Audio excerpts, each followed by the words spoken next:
The legislature will now reconvene. Next in the queue is Senator Merman. You are recognized to speak.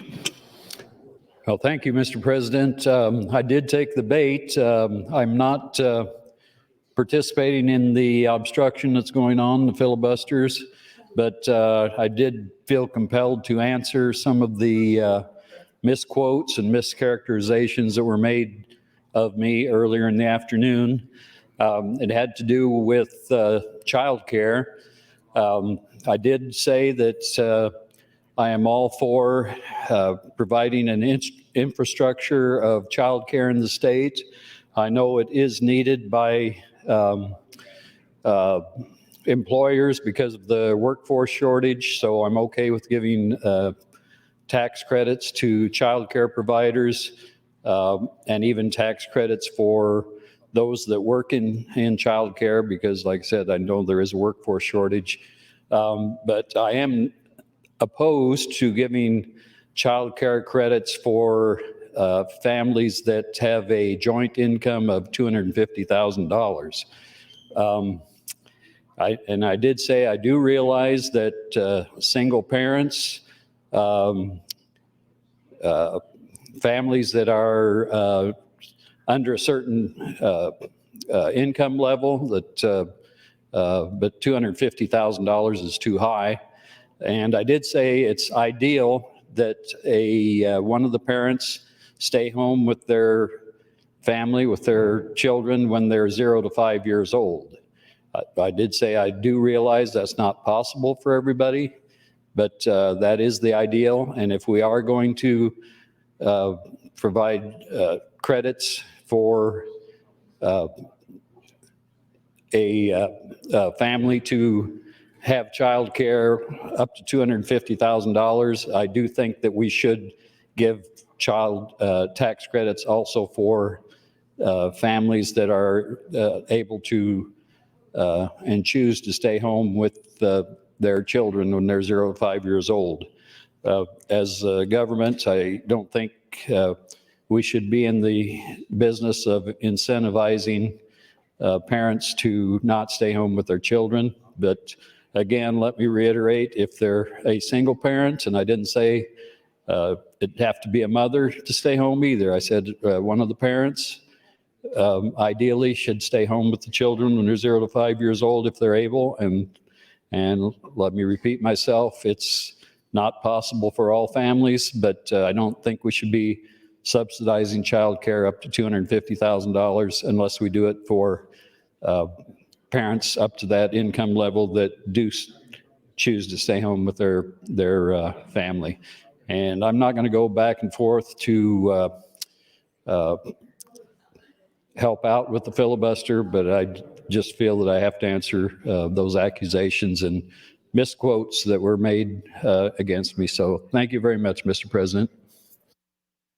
Thank you, Senator Merman. Senator Michaela Cavanaugh, you're recognized to speak, and this is your third opportunity.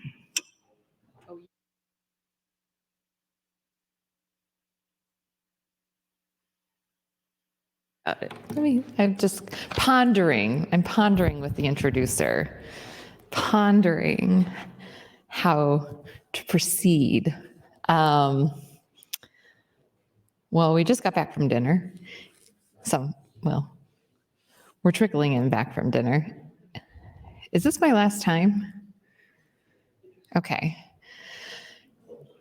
All right. So, and I mentioned this before a couple of times, so I have a really, I'll call it lazy gallbladder these days. It's lazy. It doesn't really like when I eat anything fun. And there was Valentino's in the building for dinner and I ate some. So, because, I mean, it's Valentino's. Obviously, not going to pass that up.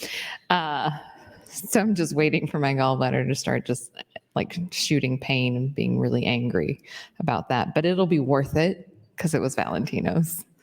And this is not a infomercial for Valentino's, but I do really like Valentino's pizza. But so I'm sure others are still enjoying the delicious pizza-ness with the breadsticks and all the salad, the iceberg lettuce salad. Something just, I'm not a big fan. I like a good salad. Like I like a good like spinach mixed grain salad. But there's just something about when you get pizza and having an iceberg lettuce salad with cherry tomatoes, black olives, and then those banana peppers. Are banana peppers really that popular? I don't like them myself. And so I always like move the banana peppers, but they're always there. Ah, Senator Hughes likes the banana peppers. Good to know. If I'm ever in a situation where I have an abundance of banana peppers, I now know who to pass them over to. But yeah, there's just something about an iceberg lettuce salad when you're having pizza. I don't know why, because otherwise I don't think I would go for an iceberg lettuce salad. I think I would really prefer like arugula or a spring mix. I have a kale salad that I made this weekend up in my, I say up because my office is in the tower of the Capitol. I have a kale salad that I made this weekend, and I had part of it for lunch. So when I was offered pizza for dinner, I was like, definitely not going to have the rest of that kale salad. Gonna have some iceberg lettuce salad and some pizza, and it was worth it. Yeah. So I am a salad connoisseur, actually. I really do like salads, generally speaking. So I made this kale salad, and it has mandarin oranges and shallots. And I made a vinaigrette for it out of lemon juice and a little bit of olive oil and salt. And if you go to Trader Joe's, you can get, if you've heard of the Green Goddess salad dressing, you can get like the herbs that go into it. You can get that from Trader Joe's. And I have found it to be a little bit addictive. And I put it on like everything. Instead of salt, I will just use the Green Goddess herb mix. But so I put that in my kale salad and cashews, because I had cashews. I would prefer slivered almonds, but I had cashews. I also would want to put like goat cheese on it, but I'm avoiding dairy. 1 minute. Thank you, because I've said gallbladder. So I didn't put goat cheese on it when I made it, but that seems kind of silly now that I had like 2 slices of cheese pizza. So guess I could have put the goat cheese on the kale salad and it all would have been okay. Yeah, so that's my feelings on salad. I actually have more to say about salad, but I'm out of time to talk. So maybe you'll hear about them in my closing. Thank you. Thank you, Senator Kavanaugh. Senator Hunt, you are recognized to speak, and this is your 3rd opportunity.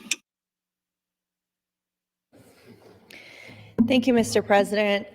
Colleagues, Nebraskans, I don't eat salad, but I have some thoughts to share about the civility dialogue that we've been having in this body and sort of what I see as the problem with that, especially as legislatures around the country continue to chip away at the civil rights of Americans. We see that happening here in Nebraska, whether that's taking the form of attacks on elections, on attacks on the press, which is a cornerstone of our democratic process, or attacks on the very civil rights of our friends and neighbors in this country, whether that's migrants and immigrants, whether it's people of color, as we see in Florida, where they're removing all kinds of books from classrooms for allegedly teaching critical race theory when they're literally just books about Black history, which is a shame. Or attacks on LGBTQ people like we're seeing in our state here.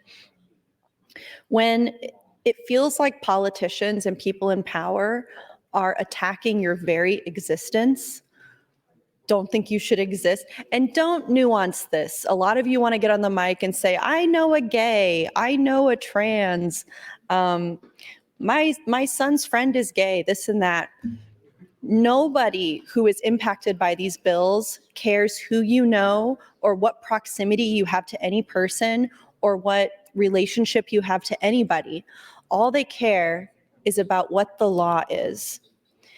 In 20 years, when there are people who can't get health care because of a vote that you took in this legislative session, they're not going to go, oh, well, Senator Lippincott, he does have a gay friend and he did know a trans person once. So really it's no problem. It's not actually that big of a deal.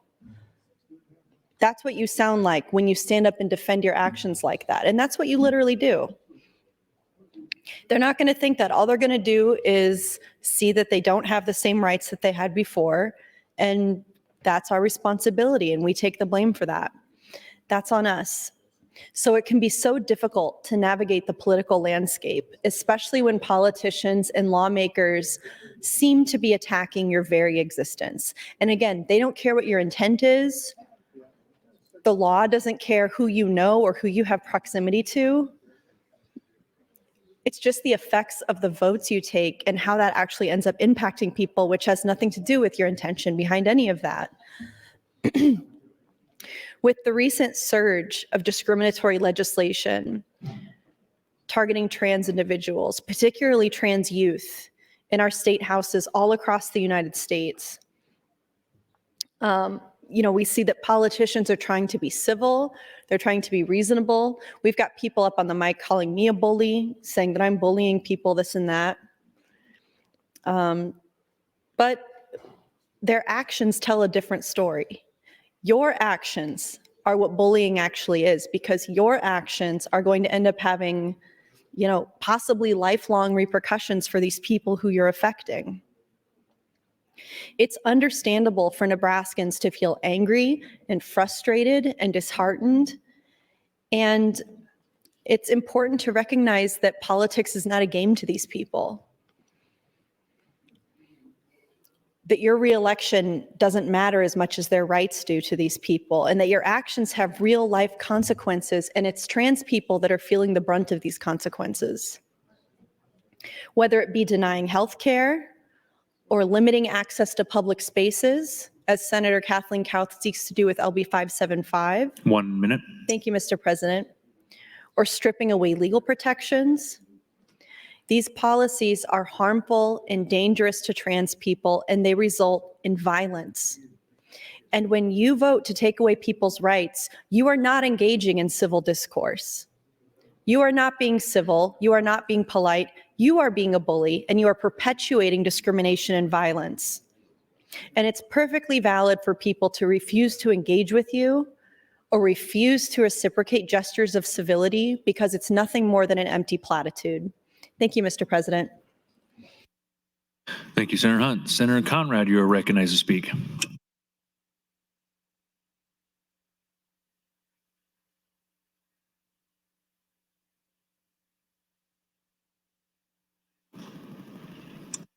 Senator Kavanaugh, you're recognized to close.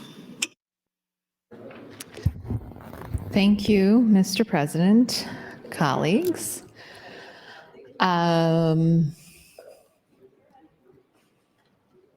5 minutes? Well, less than 5 now. Yeah, okay.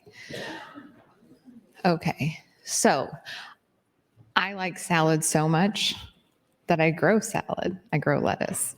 And a couple weekends ago, Senator John Cav and I, we don't spend enough time together during the week. So sometimes we like to get together on the weekends just because we miss each other. He's not here, so I'm going to say all of this while he's not on the floor, by the way. So, well, sometimes we just miss each other so much when we're not here that we get together on the weekends. And I don't know if it was 2 or 3 weeks ago, and we went to, that's when we went to the drag show story hour at Urban Abbey.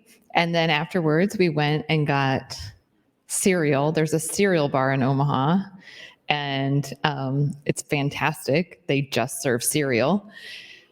And then we went, it's called Control. It's across the street from the Durham, and it's owned by the same people who own Machachos here in Lincoln. So we went there afterwards and had cereal. And then this is with we did have all 4. We had all 7 kids between us. I have 3 and Senator Kavanaugh has 4. And so the 7 kids and Senator John Kavanaugh and I doing this tour of Omaha. So then we were going to go to the temporary downtown library. hijinks ensued where we couldn't find it. Then we found it, but it wasn't open yet. So then we met them at the Willa Cather Library, and we found my kids found dollar bills in the parking lot. Fortunately, they found 3 $1 bills because I have 3 kids. So they each picked up a dollar bill and took it into the library to donate to the library because we're not going to track down the owner of $3. But they were very excited about that. And there was a scavenger hunt in the library that the kids were doing. And Senator John Kavanaugh's youngest and my youngest were really into it, and maybe not being as quiet as they should have been in the library. And then Senator John Kavanaugh and I went over to the seed library, and it's like an old card catalog. So it just pulls out and the seeds are in there, and you check out. You do not have to return the seeds that you check out. You plant them. So we got, was it 17 different varieties of seeds? And I am great at project management. I get this skill from my mother. So I instantly handed Senator John Kavanaugh all of my seeds because I'm going to let him do the starters for the whole family. And then Senator John Kavanaugh will probably, I don't know, around Mother's Day, show up at my parents' house with all the seeds. And I know we got an assortment of different lettuces and kale and broccoli. Broccoli leaves, kind of like kale, they're really like hard, but you can saute them and they're delicious. They're like a mild broccoli flavor. And yeah, so I like salad. I like it so much I grow it. I don't have a real green thumb, but I do have a few raised beds in my backyard. Big fan of tomatoes.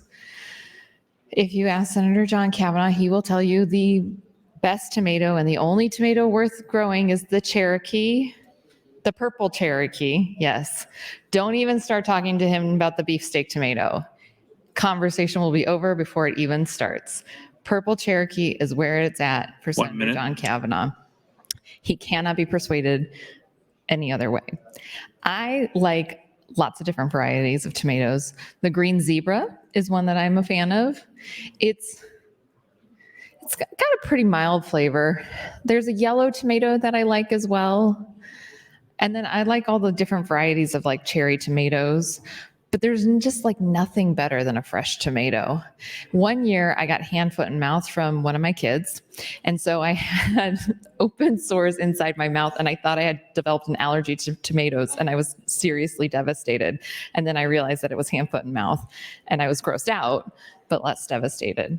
I think I'm about out of time, so I'm going to say call the House, roll call vote, regular order. Thank you.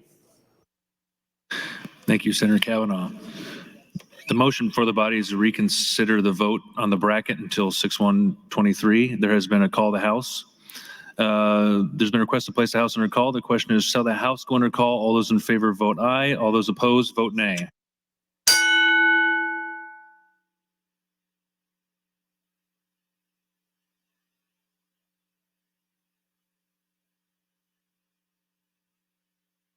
Record, Ms. Clerk.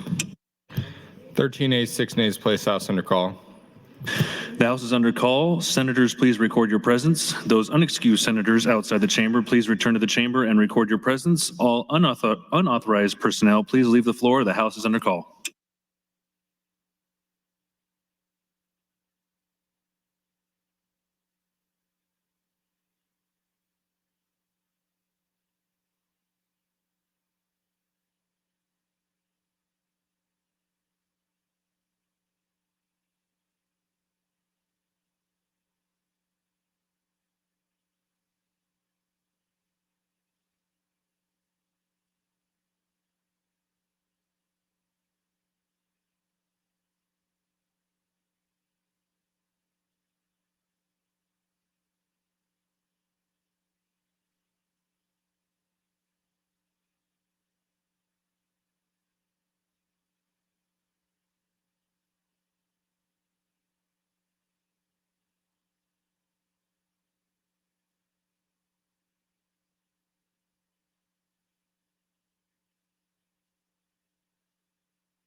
Senator Michaela Cavanaugh, will you please come to the front, please?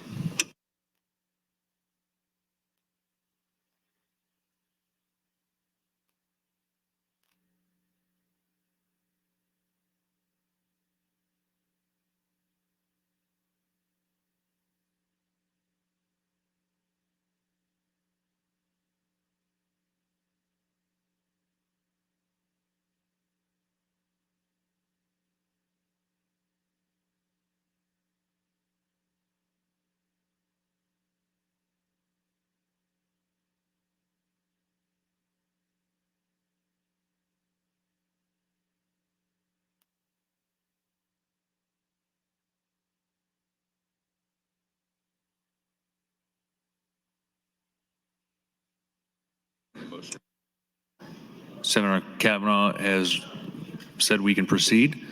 The motion is there's been a call to the House. The motion is reconsider the vote on the bracket. Mr. Clerk. Senator Aguilar. Voting no. Senator Albright. Voting no. Senator Arch. Voting no. Senator Armendariz. Voting no. Senator Ballard. Voting no. Senator Blood. Senator Bostar. Voting no. Senator Bostelman. Voting no. Senator Brandt. Voting no. Senator Brewer. Voting no. Senator Breezy. Voting no. Senator John Cavanaugh. Voting no. Senator Michaela Cavanaugh. Voting yes. Senator Clements. Voting no. Senator Conrad. Voting no. Senator Day. Voting no. Senator DeBoer. Voting no. Senator DeKay. Voting no. Senator Dorn. Voting no. Senator Dover. Voting no. Senator Dungan. Senator Erdman. Voting no. Senator Frederickson. Voting no. Senator Geist. Senator Holleran. Voting no. Senator Hansen. Voting no. Senator Hardin. Voting no. Senator Holcroft. Voting no. Senator Hughes. Voting no. Senator Hunt. Voting yes. Senator Ibaugh. Voting no. Senator Jacobson. Voting no. Senator Kauth. Voting no. Senator Linehan. Voting no. Senator Lippincott. Voting no. Senator Lowe. Voting no. Senator McDonald. Voting no. Senator McKinney.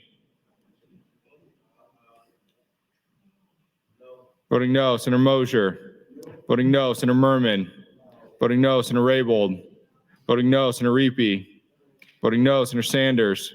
Voting no. Senator Slama. Voting no. Senator Vargas. Voting no. Senator Von Gillern.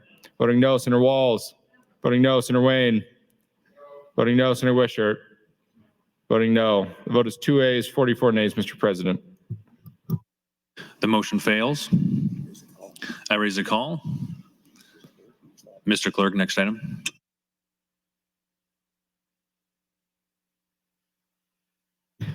Mr. President, Senator Hunt would move to recommit LB 775. Senator Hunt, you're recognized open. Thank you, Mr. President. Senator Geist has not checked out for her campaign event tonight.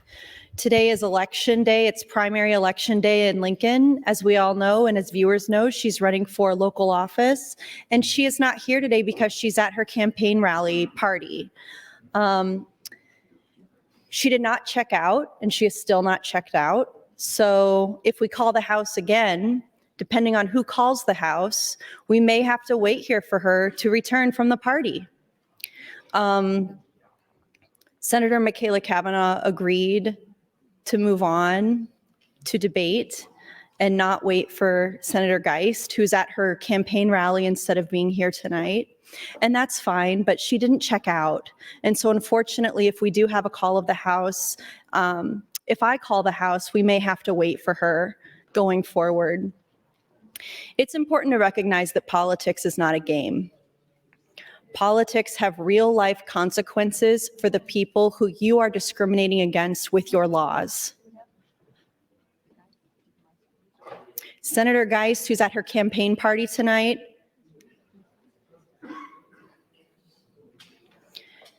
she supports all those same exact things. Whether it's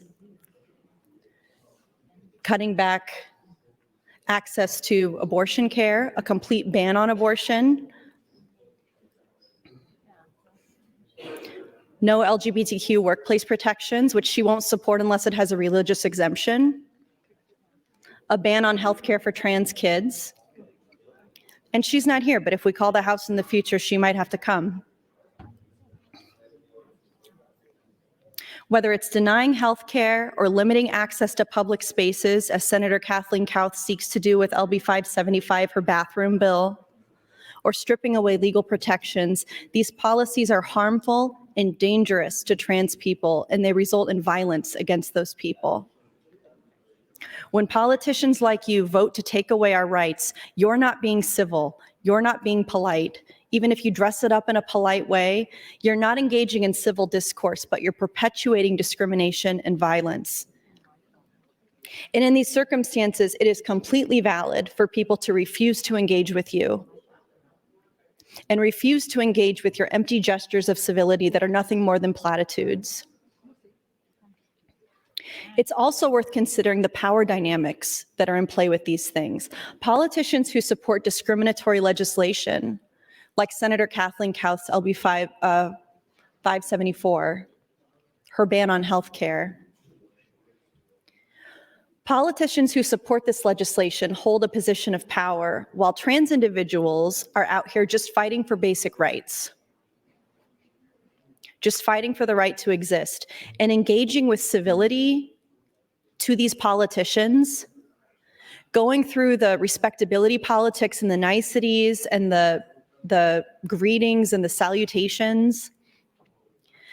This can also be seen as legitimizing their harmful policies and giving them a platform to keep pushing their agenda. And I've had it. Refusing to engage in civility can be a way to take back some of that power and draw attention to the injustices that are being perpetuated against trans individuals, against people of color, against the LGBTQ community in Nebraska, which Senator Geist is a willing part of, which all of you are a willing part of. Moreover, you're using this civility and this sheen of performative niceness as a shield to deflect from your harmful actions, from your actions that cause harm. You use language that sounds reasonable and fair. You sound nice. You say, enough of Senator Hunt's crap, she's being too mean. And while you do that, you're advocating for policies and voting for policies that actively harm people, that make Nebraskans less safe. Make pregnant Nebraskans less safe, make gay Nebraskans less safe, make trans Nebraskans less safe, and make this a place where kids are growing up and saying, that's not a safe place for me to live. You're making it a place where there are families who are leaders in our communities, and they're looking for places to move. They know that Nebraska does not hold any right to their future. And that's a position I completely understand. That's a position I understand, just like I understand how Senator Lathrop didn't want to come back here. Do you remember when he pounded on his lectern and everyone, I shouldn't exaggerate, many people put their light on and they dressed Senator Lathrop down for pounding his lectern because they said he was unhinged, he was out of control, he couldn't control his emotions, because he was angry at the degradation of the dignity of this body. And this is a perfect example of exactly what I'm talking about. You're giving the false impression that you're reasonable and open to dialogue and you're the nice one and you're the sweet one and you don't want to hurt anybody.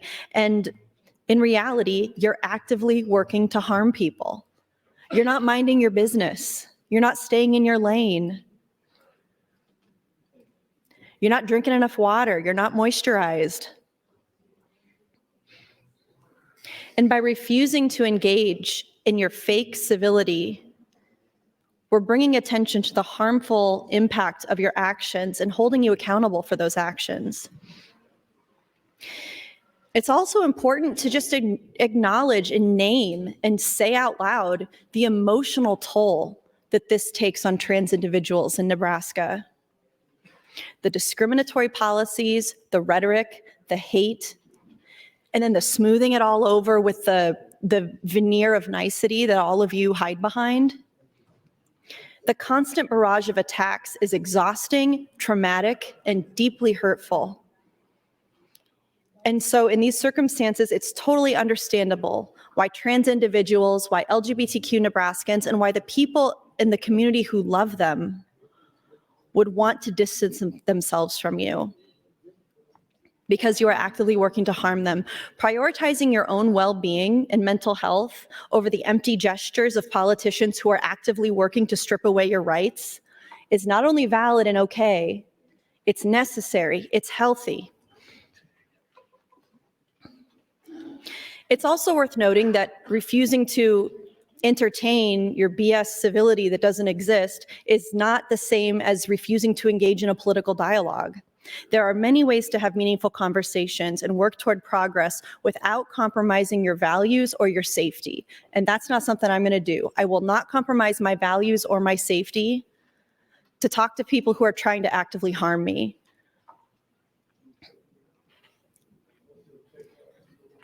There are productive and meaningful ways to enact change, to get people to change their minds about things. But today, what we need to do before midnight is come together to find a way to make sure LB 574 is done. That it's just done.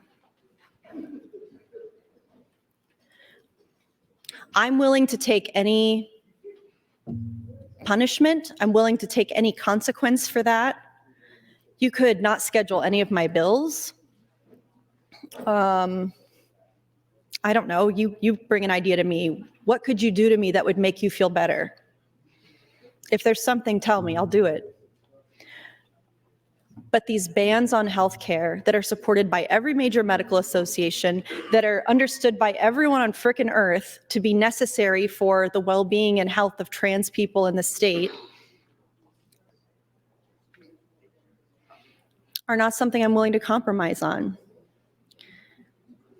The surge of discriminatory legislation against trans individuals is a serious threat to our safety, to our well-being, and to the health of this body, clearly. 1 minute. Thank you, Mr. President. And while as a politician, you're trying to appear civil and reasonable and respectable, your actions tell a different story. Your actions tell a different story. And if someone wants to prioritize their own health and well-being over your empty gestures as you work to strip away the rights from your neighbors in this state, is totally valid. Thank you, Mr. President. Thank you, Senator Hunt. Senator Michaela Cavanaugh, you are recognized to speak. Thank you, Mr. President. Colleagues, I made a mistake. I made a mistake on that call to the House. I was asked, summoned, to come to the front of the room. And I shouldn't have done that.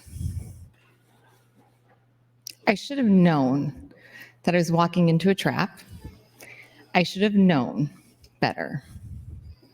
Because whenever we have a colleague who's not in the room yet, when we do a call of the House, the person presiding in the chair says on the microphone, Senator X, we are waiting for Senator Y. Do you want to wait or do you want to continue?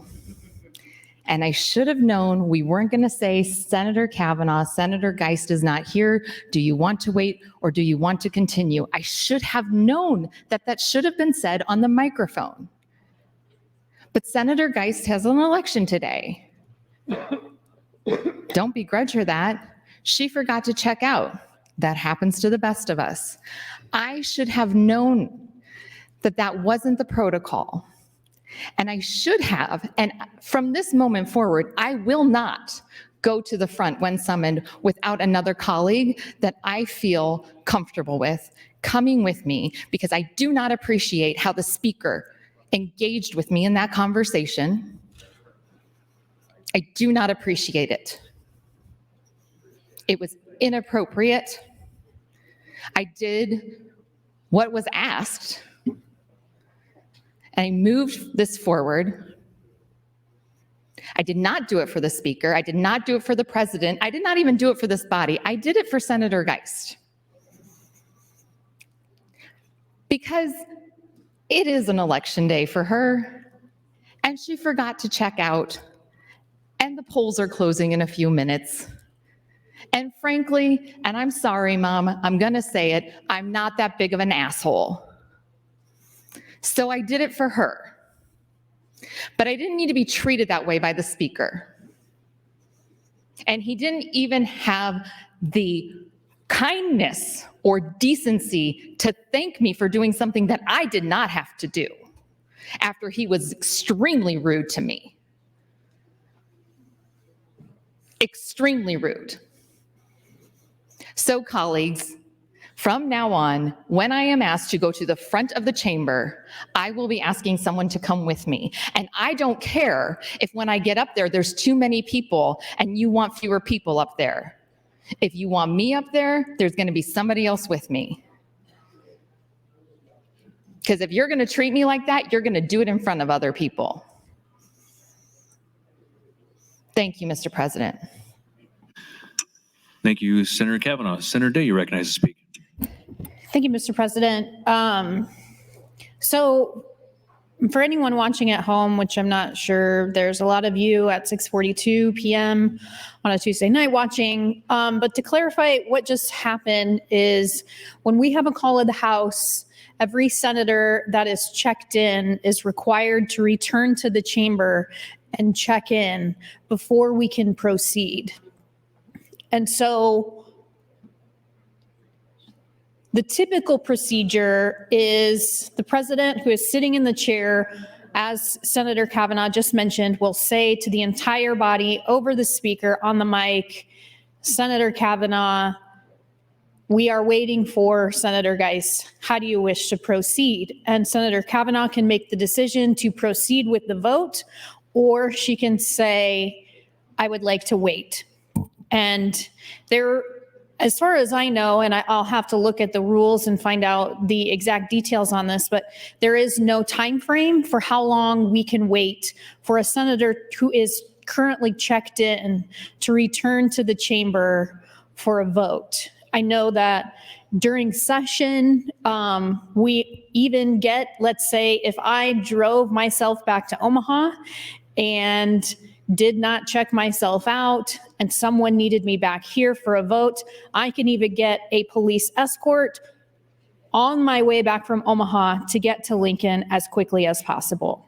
So that's just the procedure that we're looking at when we have a call of the House and we're waiting for a senator who is not checked out to come back to the chamber.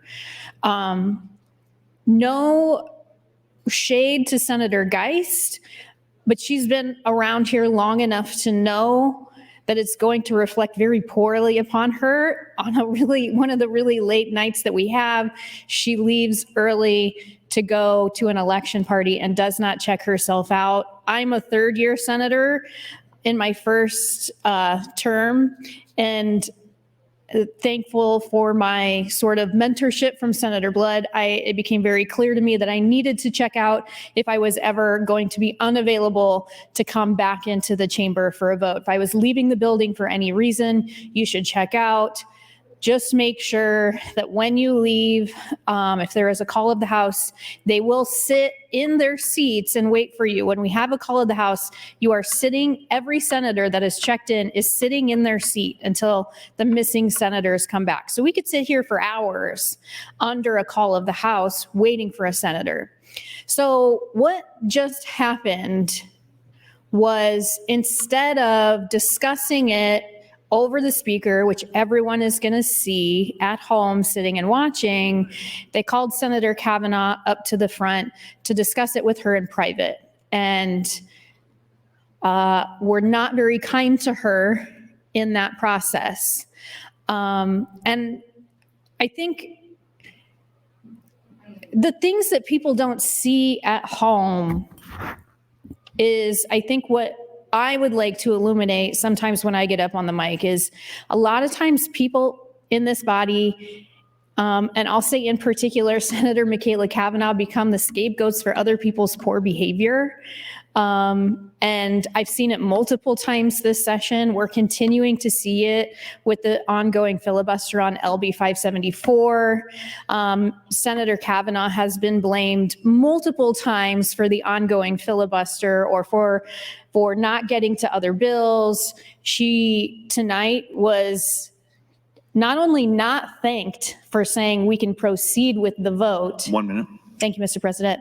Not only not thanked for saying we can proceed with the vote on the motion, but made to feel bad about even having to have the discussion about whether or not we were going to proceed or whether we were going to wait for Senator Geist. I just think it's an unfortunate circumstance that certain people in the body continue to be blamed for other senators not being responsible for their own behaviors, responsible for their own votes, responsible for their own ability to check out when they're not going to be here, especially when you're going to an election night event. We're all adults in the room. We're all responsible for our own behaviors here. And I just hope that we can do a little bit better going forward. Thank you, Mr. President. Thank you, Senator Day. Senator Erdman, you're recognized to speak. Question. The question has been called. Do I see 5 hands? I do. The question is, shall debate cease? All those in favor vote aye. All those opposed vote nay. A call the House has been. There's been a request to place the House under call. The question is, shall the House go under call? All those in favor vote aye. All those opposed vote nay.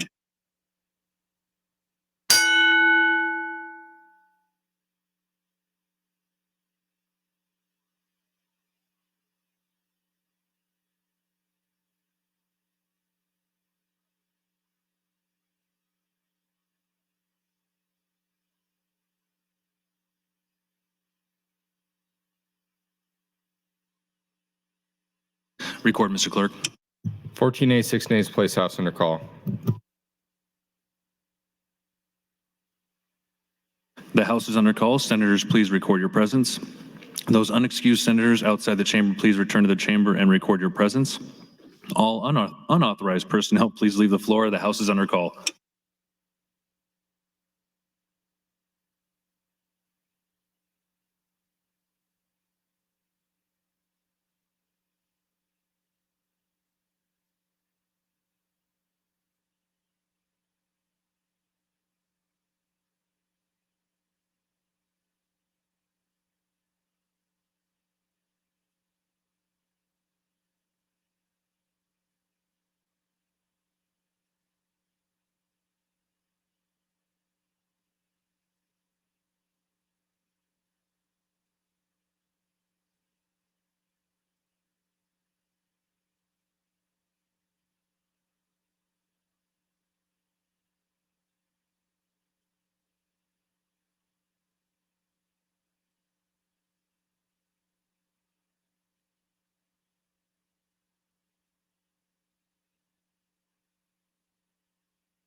All unexcused members are now present. The question before the body is, shall debate cease? All those in favor vote aye. All those opposed vote nay. A roll call vote has been requested. Mr. Clerk, call the roll. Senator Aguilar. Senator Albright.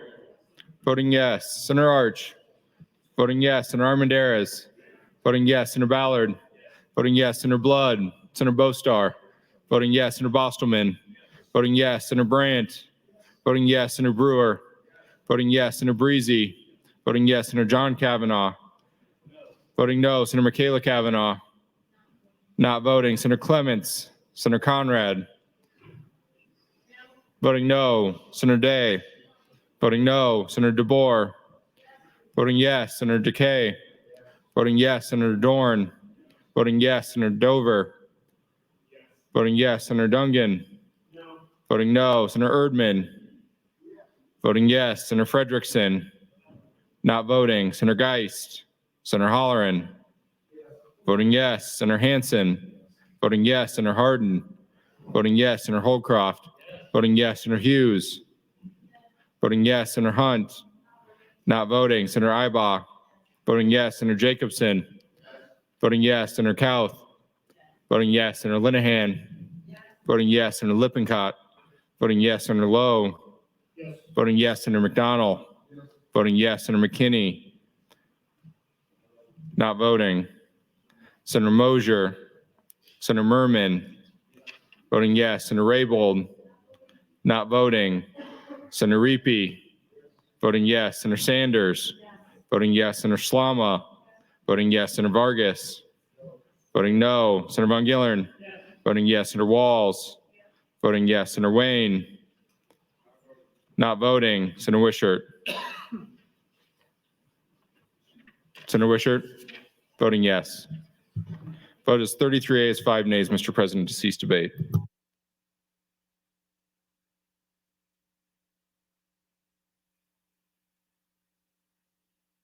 Debate does cease. Senator Hunt, you are recognized to close. Thank you, Mr. President. On this vote to recommit to committee, I will file a motion to reconsider the vote to recommit, and that will add the same amount of time that we just waited to the debate that we're having tonight. After this, we have one more motion pending on the bill. Senator Hunt, could I interrupt? Proceed. I'm sorry. Thank you, Mr. President. After this, there's another motion on the bill that we can take up, and then we can move to recommit, or then we can move to reconsider the vote taken on that motion as well. And all of this is good practice for figuring out how long we can take with people calling the question, honestly. Throughout this entire session, from when we started putting our committees together, cracking and packing the committees to make sure that the gatekeepers that had typically been there to make sure that bad bills don't come out would no longer be there, to electing all of our committee chairs by absolute party line votes, getting people in positions where they don't know anything that they're talking about and they don't even support the work done by the committees that they're leading. We've had staff and committee counsel that were unprepared, who weren't writing adequate memos for bills. We've had committee chairs like Senator Ben Hansen, who has stifled debate, stifled the opportunity for the second house to come in and make their voices heard on things that matter to them. People who prepared probably for days, who wrote what they were going to say, who got their courage up, who came to their Nebraska legislature with their courage, with their adrenaline, with their anxiety and nervousness to address the lawmakers who are about to make a decision that will permanently affect their lives in Nebraska. Many of them waited outside the hearing room for over 7 hours to be heard. When Senator Ben Hansen, the chairman of the committee, made the decision that they weren't going to get heard that day. Today, we're likely to be here till midnight. But that day, Senator Ben Hansen couldn't be there till midnight to hear the voices of the second house. And honestly, if you had just stayed there and waited, for one thing, you wouldn't have been there till midnight. You probably would have gotten done with it. And for another thing, we wouldn't be talking about it now. Every time you guys abuse the norms or abuse procedure or spit in the faces of the second house as you've done, it adds more fuel to the fire of this filibuster.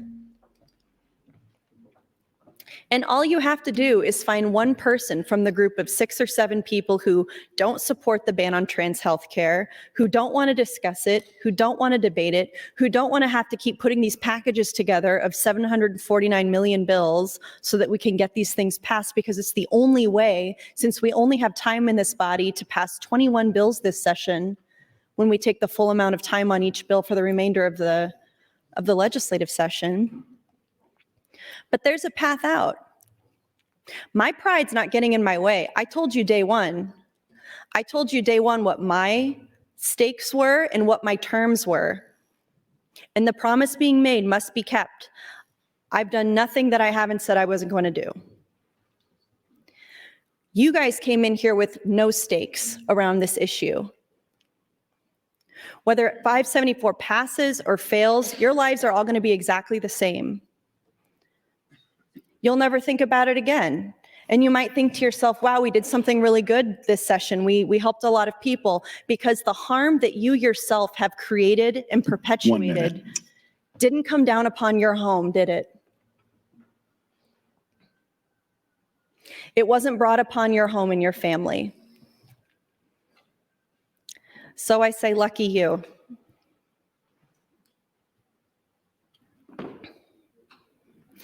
I don't engage in civil discourse with people who vote to take away my rights.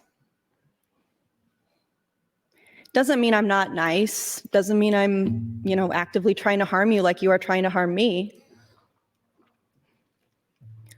But to me, good people don't support bills like this. I'll put it that way.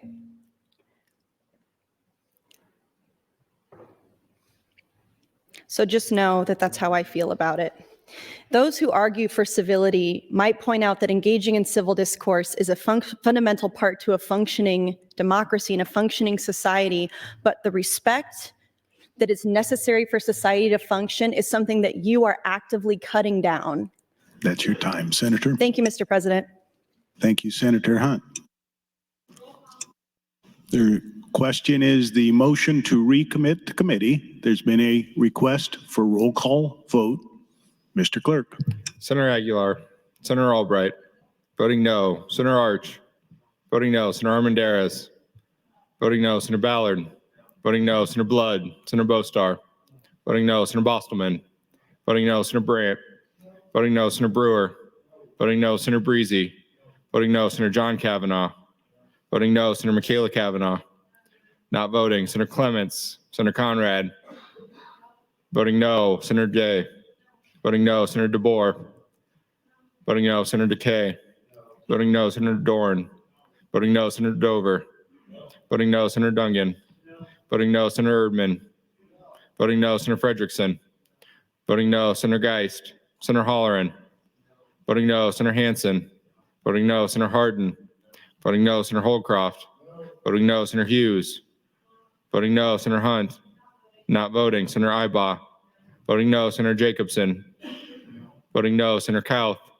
voting no. Senator Linehan, voting no. Senator Lippincott, voting no. Senator Lowe, voting no. Senator McDonald, voting no. Senator McKinney, voting no. Senator Mosier, Senator Merman, voting no. Senator Raybold, voting no. Senator Reapy, voting no. Senator Sanders, voting no. Senator Slama, voting no. Senator Vargas, voting no. Senator Von Galen, voting no. Senator Walls, voting no. Senator Wayne, voting no. Senator Wishart, voting no. Vote is 0 ayes, 42 nays, Mr. President, on the motion to recommit. The motion to recommit fails. I raise the call. Mr. Clerk, for items. Mr. President, some items quickly. Motions reprinted and motions and amendments reprinted. Senator Merman to LB 705. Senator McDonald to LB 103, and a notice committee hearing from the Nebraska Retirement Systems Committee. That's all I have this time. Mr. President, returning to LB 775 and the vote just taken, Senator Hunt would move to reconsider the vote on MO 849. Senator Hunt, you're recognized to open on your motion. Thank you, Mr. President. And colleagues and Nebraskans, Lincolnites who are watching, I want to remind you that you have until 8 p.m. tonight to vote. If you haven't been able to get out to vote yet, you might want to do that. If you are in this chamber and you haven't voted yet, I would encourage you to check out before you go and do that so that you aren't hauled in here by the state troopers for a call of the House, like could have happened to Senator Geist, of course, because she left here without checking out to go to her campaign rally. I rise in support of my motion to reconsider, in support of my motion to recommit to committee. I will support ENR Amendment 16, and I'm not sure what I think yet about LB 775 because I'd like us to get some debate around that so I can consider more what I think about the underlying bill. But to continue a thought that we were on before this motion to reconsider and just kind of wrap that up. One of the most egregious and offensive things that has been said on this floor is that the reason we need bills like LB 574 is because trans people are in pain. Because Senator Kathleen Kauth has seen trans kids and seen what pain they are in. And she knows how confused they are and this and that. And colleagues, that is such a lie. And that could only be said by somebody who has no understanding of what trans people go through. She said that she doesn't know anybody who would want to go back to high school or want to go back to junior high.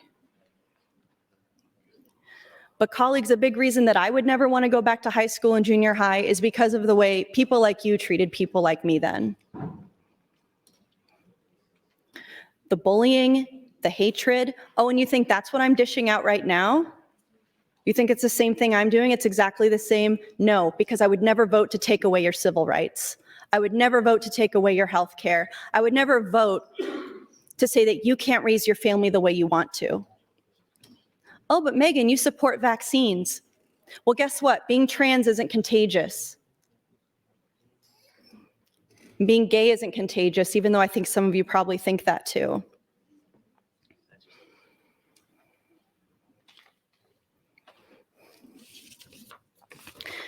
Voting to take away people's rights are not, people voting to take away people's rights are not engaging in civil discourse themselves.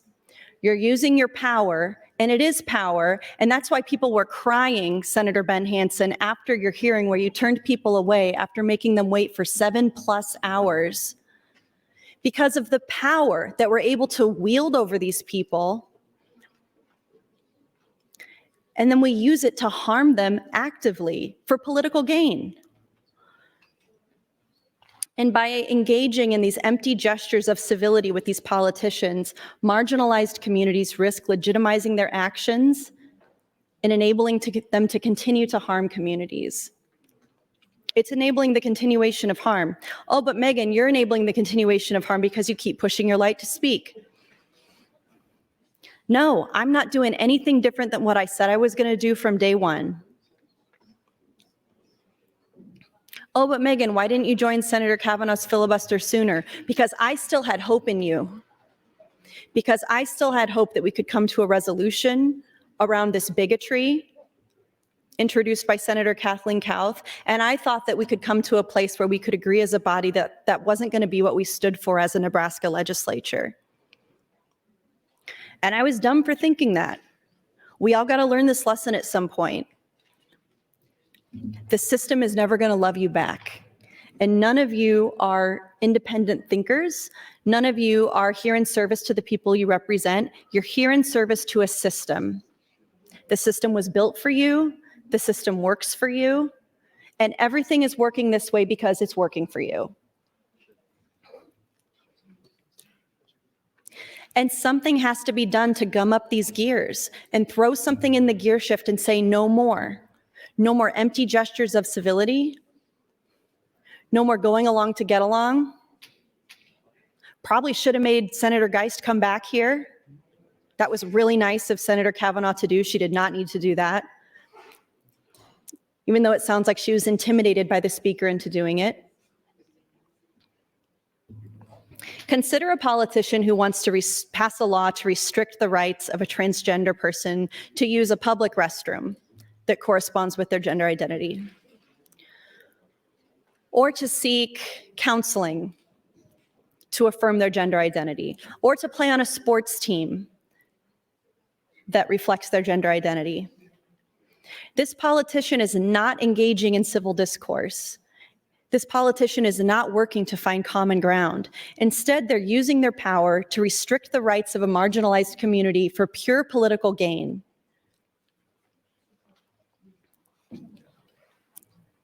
Instead of engaging with these empty gestures, people in marginalized communities should focus on building their own power and advocating for their rights and organizing and protesting and using their voices to hold politicians accountable for their actions.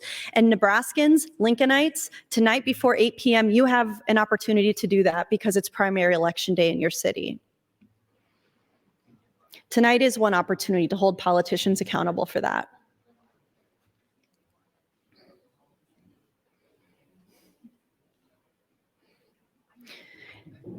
Advocating for yourself also means prioritizing your own self-care and emotional well-being in a world where you are told all the time that your rights don't matter.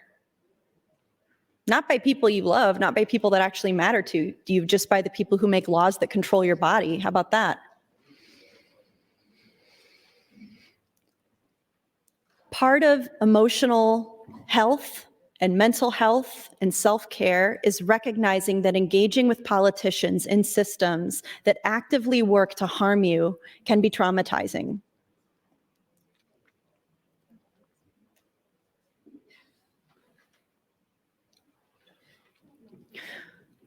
While civil discourse and engaging in dialogue is an important part of a functioning democracy, it's just not possible sometimes. It's not possible when we're not starting from the same place. When I'm trying to start from, let's recognize each other's humanity, and we can't even start there, what are you supposed to do? I think the responsible thing to do would be to shelf it.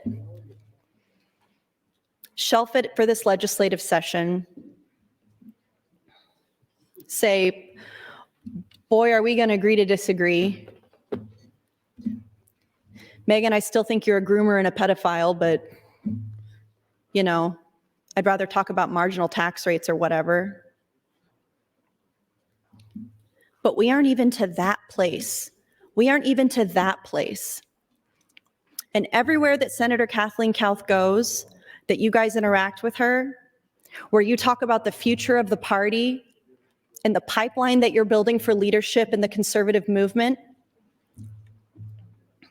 if you make her a part of that, you're legitimizing the violence that trans people are experiencing in Nebraska. None of this ever darkened our doorway until this bill was introduced. Not like this. Violence that we know disproportionately affects trans women of color. It's affecting women in the penitentiary right now. And this is the basic building block, the foundational level 1 of human rights in Nebraska, and we can't even agree on that. I'm proud to be a Nebraskan. One of the things that makes me most proud to be here is our nonpartisan unicameral. It's the fact that we have these libertarian values, we have these conservative values of loving our neighbor and leaving people alone and minding our business and staying in our lane. 1 minute. Thank you, Mr. President. Those are the things that Nebraskans stand for. Not coming between a patient and a doctor and telling them what's best for them, especially when that message is coming from somebody so unqualified and so inexperienced as the people in this chamber, myself certainly included.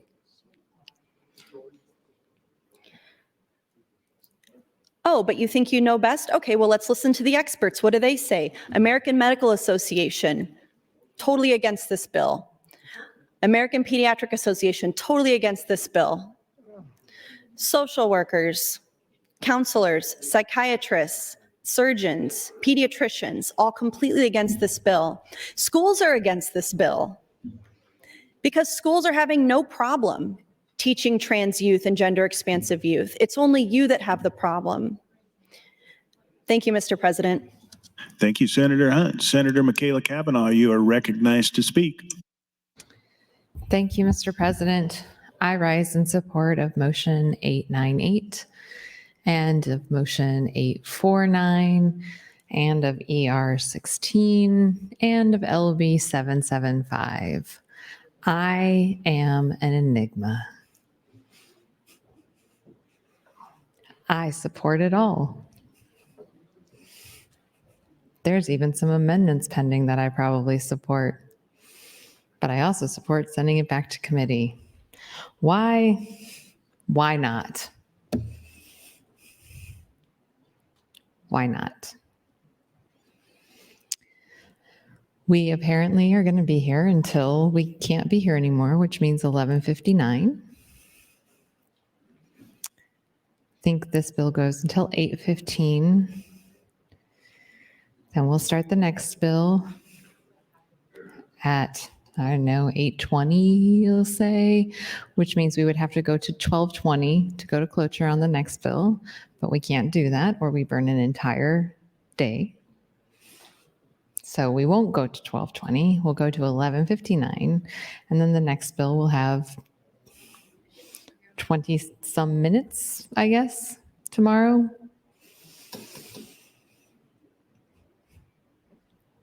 I'm already tired.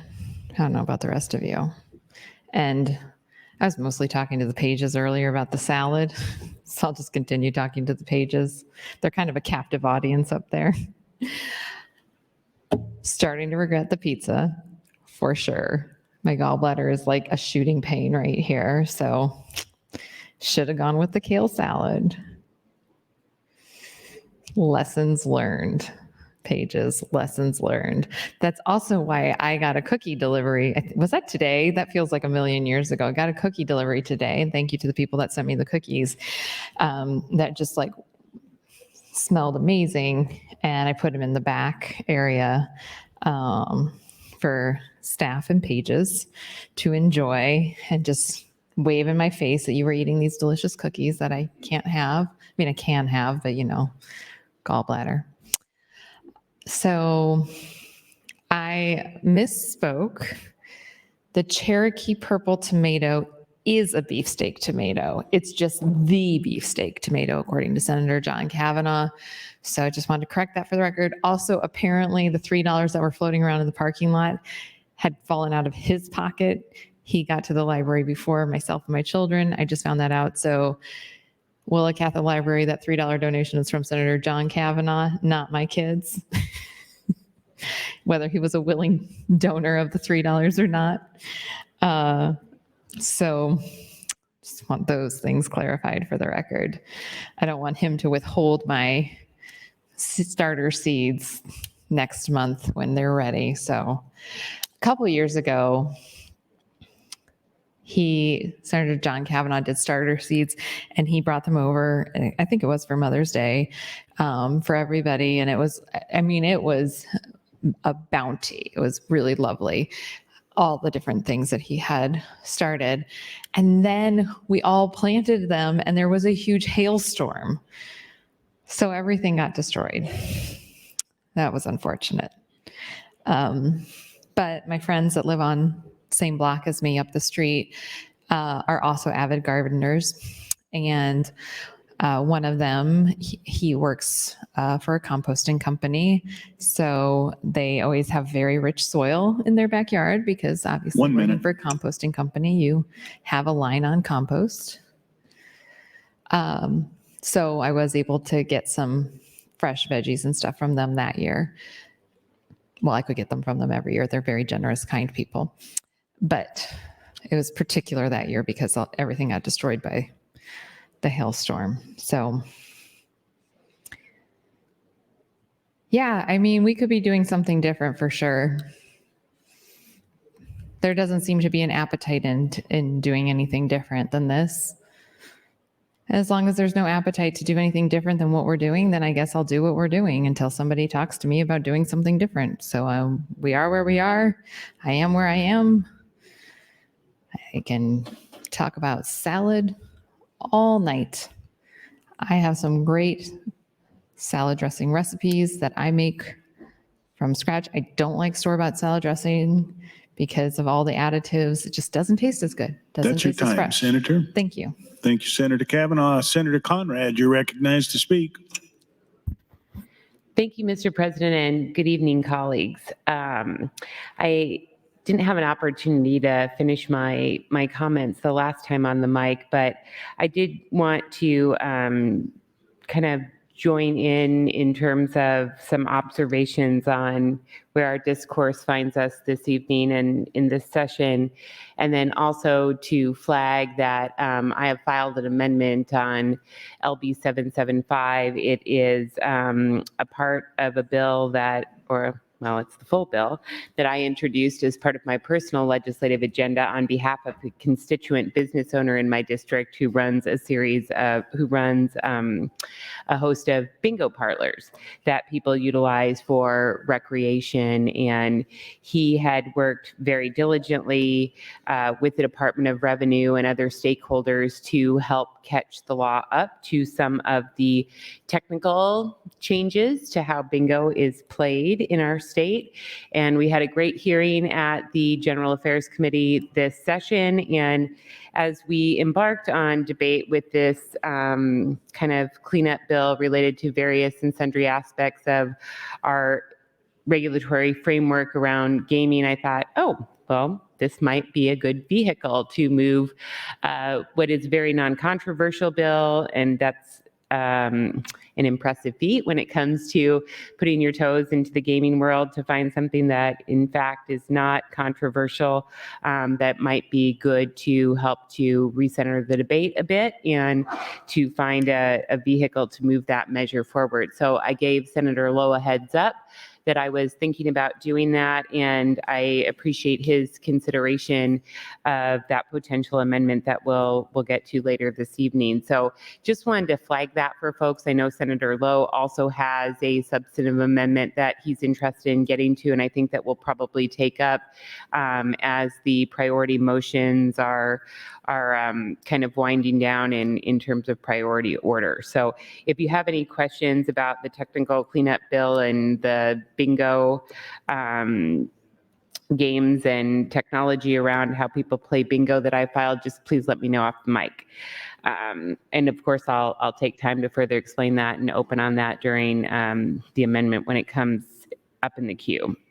So here we find ourselves on April 4th together, and as all of you know who've had an opportunity to serve before, that late nights are a part of our legislative session, typically dependent upon the tenor and tone of the session and how many bills are at various stages of debate. We may engage in late nights to help to squeeze a little bit more legislative debate and deliberation into our limited time together, whether that's 90 or 60-day session. So it seems, because of where we find ourselves in the extraordinary circumstances this session, that we're having more late nights. So that's where we find ourselves together as a collective. Also, I know that we all are painfully aware, very aware, that different senators, for different reasons all across the political spectrum and at various times in our history, have utilized the tools of the minority, the filibuster, to make their point or to try and stop or delay legislation that they had concerns about or objections to.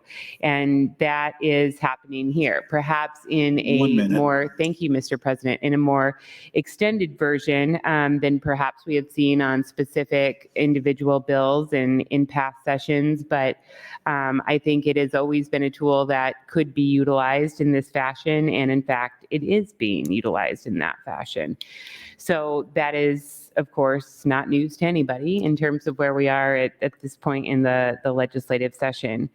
The anger, the passion, the acrimony that waxes and wanes through our rhetoric, of course, is not new to these hallowed halls, but can feel and sound harsh, especially in light of the formality of debate and the civility that we try to bring forward. So all of those things are not new to our politics, but I think one thing that is striking to me is turning our back on a colleague and their family who has shared something very vulnerable about their life to help to educate and That's your advance our time, Senator. understanding. Thank you, Mr. President. Thank you, Senator Conrad. Senator Day, you are recognized to speak. Thank you, Mr. President. I rise in support of LB 775 and opposed to the motion to recommit to committee. I just wanted to mention, I do find some of the discussions that we're having tonight about civility and discourse frustrating because it often feels like the civility is one-sided frequently in this body.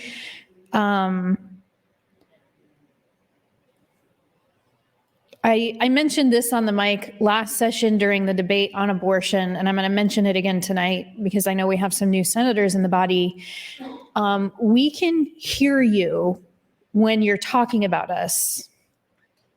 We can hear you when you're giggling about us and you're laughing at us when we're on the mic. If you're not careful about your laptops and your phones and your screens, we can see the text messages that you're sending that make fun of us or some of our colleagues. We can hear you and we can see it. When I was on the mic on LB 574 and was literally sobbing, which I don't do on the mic, talking about kids committing suicide, there was a group of senators under the balcony giggling and laughing. Is that civil behavior in here? When we were on the mic tonight, I've seen several senators leaning over to other senators, looking over at someone who's on the mic and laughing and giggling. I don't understand why there's these continuous calls for civility when the majority group in this body does not reciprocate that by any stretch of the imagination. And the other thing that I wanted to mention was senators are, like myself or Senator Kavanaugh, Senator Hunt, are outright made fun of under the balcony via text message, via message on your laptops to your staff or whatever, for simply standing up for the rights of their children and for the rights of their constituents. And my question is, what would you do if you were in the minority in the body and there was a piece of legislation that literally was threatening your ability to parent your children and no one was doing anything about it? And the only option that you had to stop and slow down the legislation was to filibuster everything, to make a point, and to try to get somebody to come to the table to have a discussion with you. Because we just need one senator, one. We need one senator. We need the speaker to agree to not put it back on the schedule. That's it. What would you do? What would you do if there was a bill that said, Senator Lippincott, you can't take your kids to church more than once a month?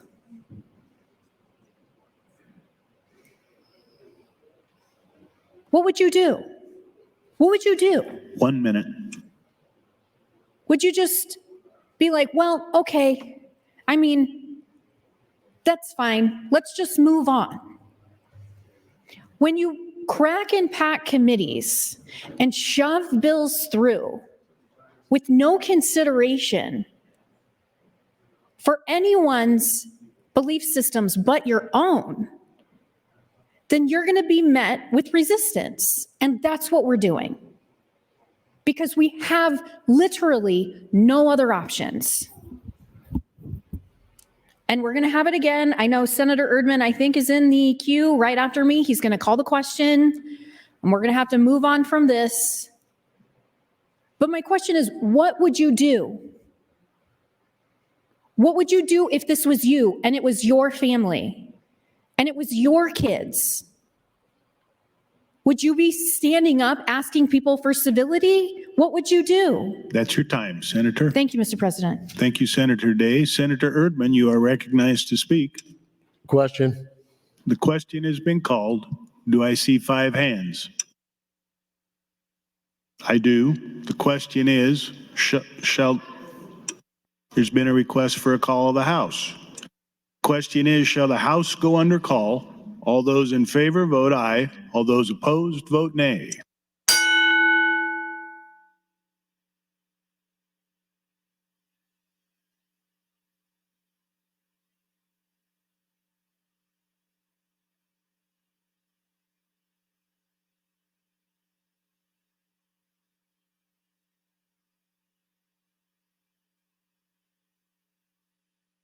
Record, Mr. Clerk. 9 ayes, 3 nays to go under call, Mr. President.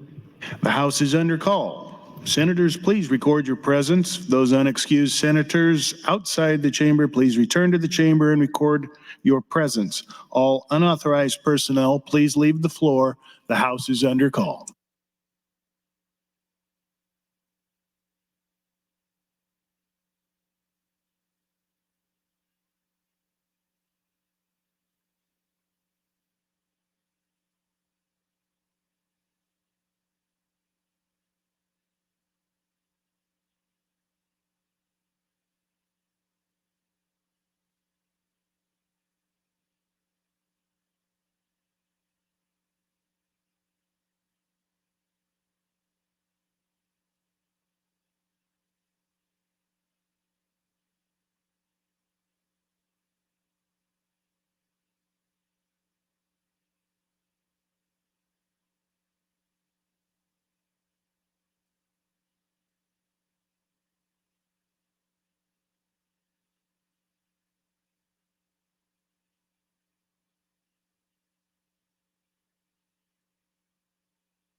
Senators Raybold, Albright, Wishart, McKinney, Slama, Bostar, Holdcroft, Holleran, McDonald, Ibach, Hughes, Wayne, Brewer, Hunt, Arch, and Brandt. Please return to the chamber. The House is under call.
All unexcused senators are present.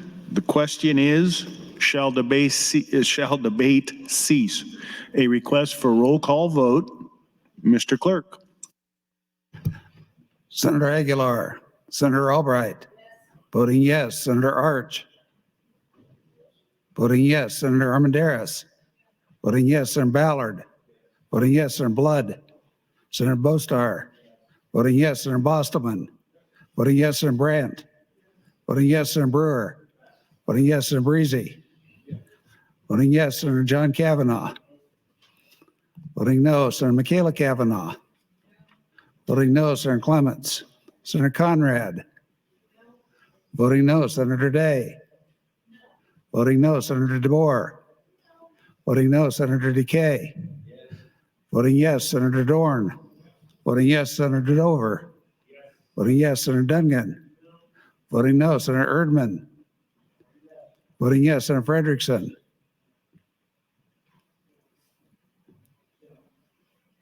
Voting yes, Senator?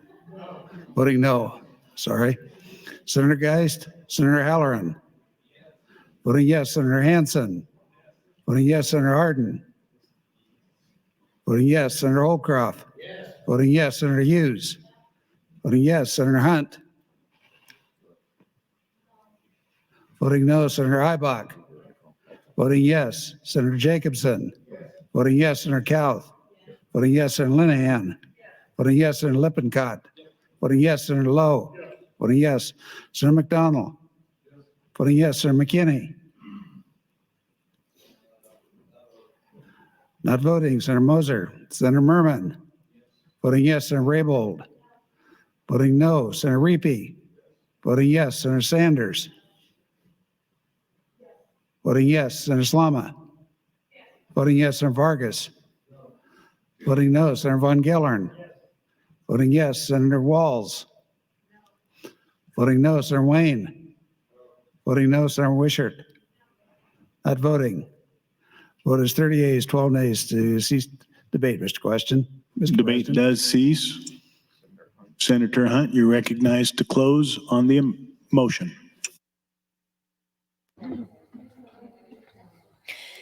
Thank you, Mr. President. I move to reconsider the vote to recommit this bill because the question was called, just as it was here. I think that it's a bad habit to get into calling the question, and it's better to just let debate continue. Just my opinion. And with that, I'm going to gather some thoughts for my next time on the mic and ask for a roll call vote. Thank you, Mr. President. The question is the motion to reconsider. All those in favor, roll call vote requested. Mr. Clerk. Senator Aguilar. Senator Albright. Voting no, Senator Arch. Voting no, Senator Armendariz. Voting no, Senator Ballard.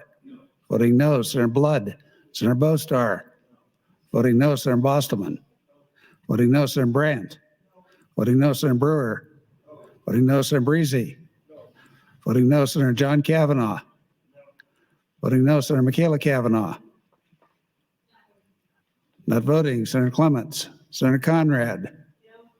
Voting no, Senator Day. Voting no, Senator DeBoer. Voting no, Senator DeKay. Voting no, Senator Dorn. Voting no, Senator Dover.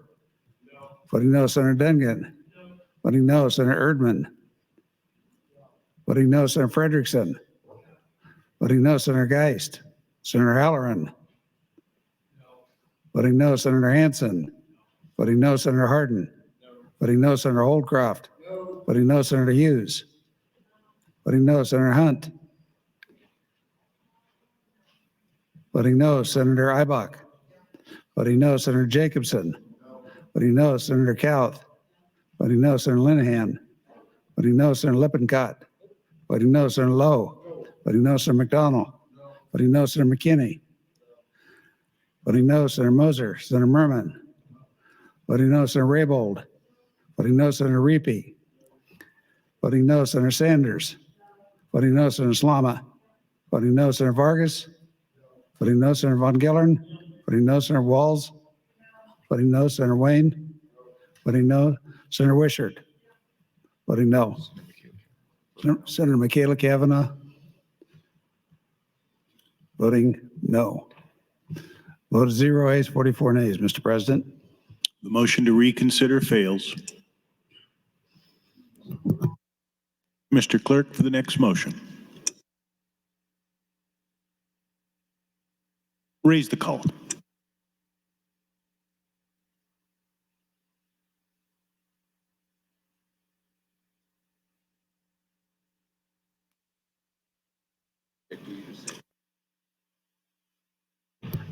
Mr. President, we are now returning to debate on the ENR amendments.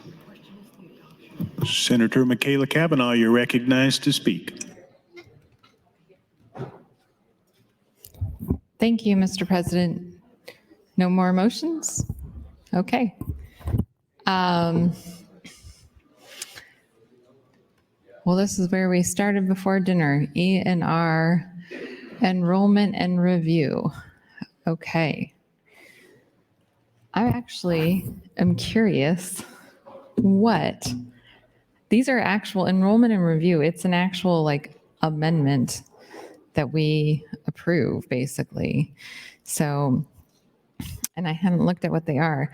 It's such a ingrained thing in the past that we just voice vote on ENR. Okay, so what we would be voting on here is on page 1, strike beginning with the in line 1 through line 4 and insert gambling : to amend sections 9-601, 9-603, 9-606, 9-607, 9-646.01, 9-651, 9-1103, 9-1106, 81-3717, and 81-3720, reissue revised statutes of Nebraska, to change provisions of the Nebraska County and City Lottery Act,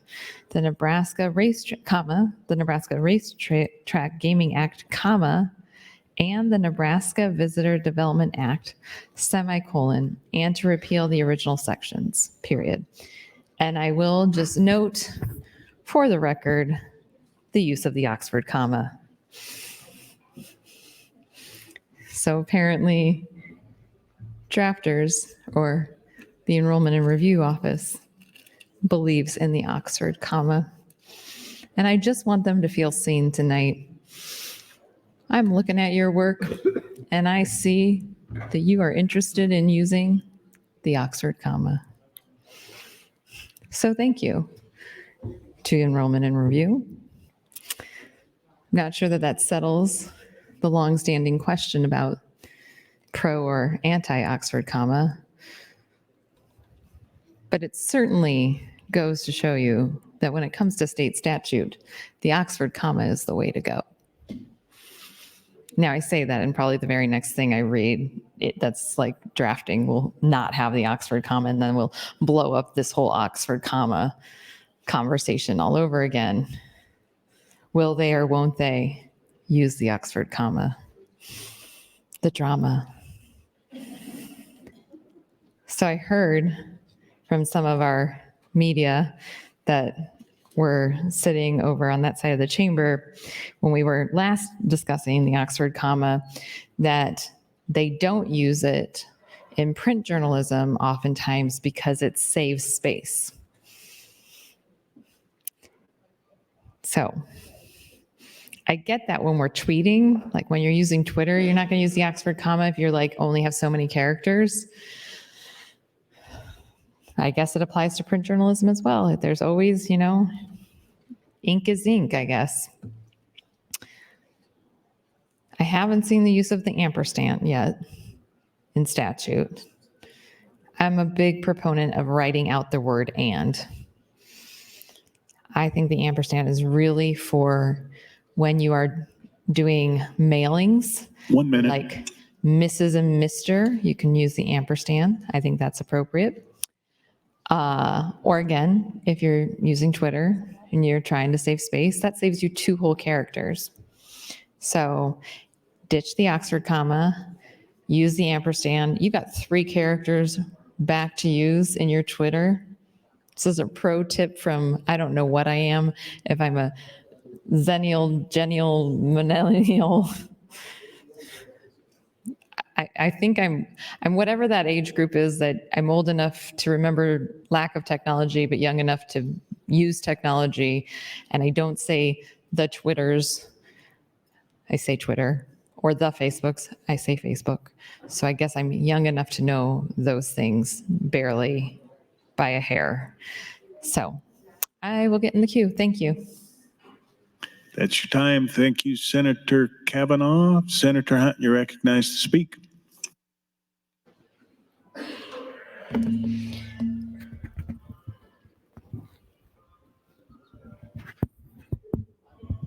Senator Day, you're recognized to speak. Excuse me, we're still on my time. Hello? Senator Hunt, you're recognized to speak. Thank you, Mr. President. I was just enjoying the sweet serenade coming from Senator Dover's phone or device for a moment when I was passed over. I rise in support of ER 16 and still waiting to learn more about LB 775. But to continue the point I was making earlier, and I see Senator Erdman is in the queue probably to stifle debate, but the conservative argument that trans youth should not be able to access puberty blockers or hormone therapy because they're not old enough to make their own decisions is not only misguided, but it also ignores the medical and mental health needs of trans youth. While it's true that these treatments require many appointments, approvals from mental health professionals, and parental support, denying access to these treatments can have serious and even life-threatening consequences. First, it's important for senators who are voting on matters that they don't understand to try to wrap your head around what puberty blockers and hormone therapy is and how it's used in the treatment of gender dysphoria. Puberty blockers are medications that can be used to pause the physical changes that occur during puberty, such as the growth of breasts or the deepening of the voice. These are typically used in early adolescence, around the age of 12 or 13, to give the individual time to explore their gender identity and decide what they want to do. You know, a lot of times in families that are still trying to decide what course of treatment they want to take for their child, for children who are still deciding, you know, what it is they want to do, and a lot of them really in crisis at this moment that they're making these decisions. Getting on puberty blockers is the bridge they need to make a decision that's going to end up affirming them either way. And we know that because this is supported by medical professionals, it's supported by parents, and it's supported by the outcomes that these patients get and have gotten for decades and decades, that these medications have been in use, that they're safe, that they're reliable, that they work, and that there's no reason for politicians to pass any kinds of laws banning them when there's no reason for that to happen.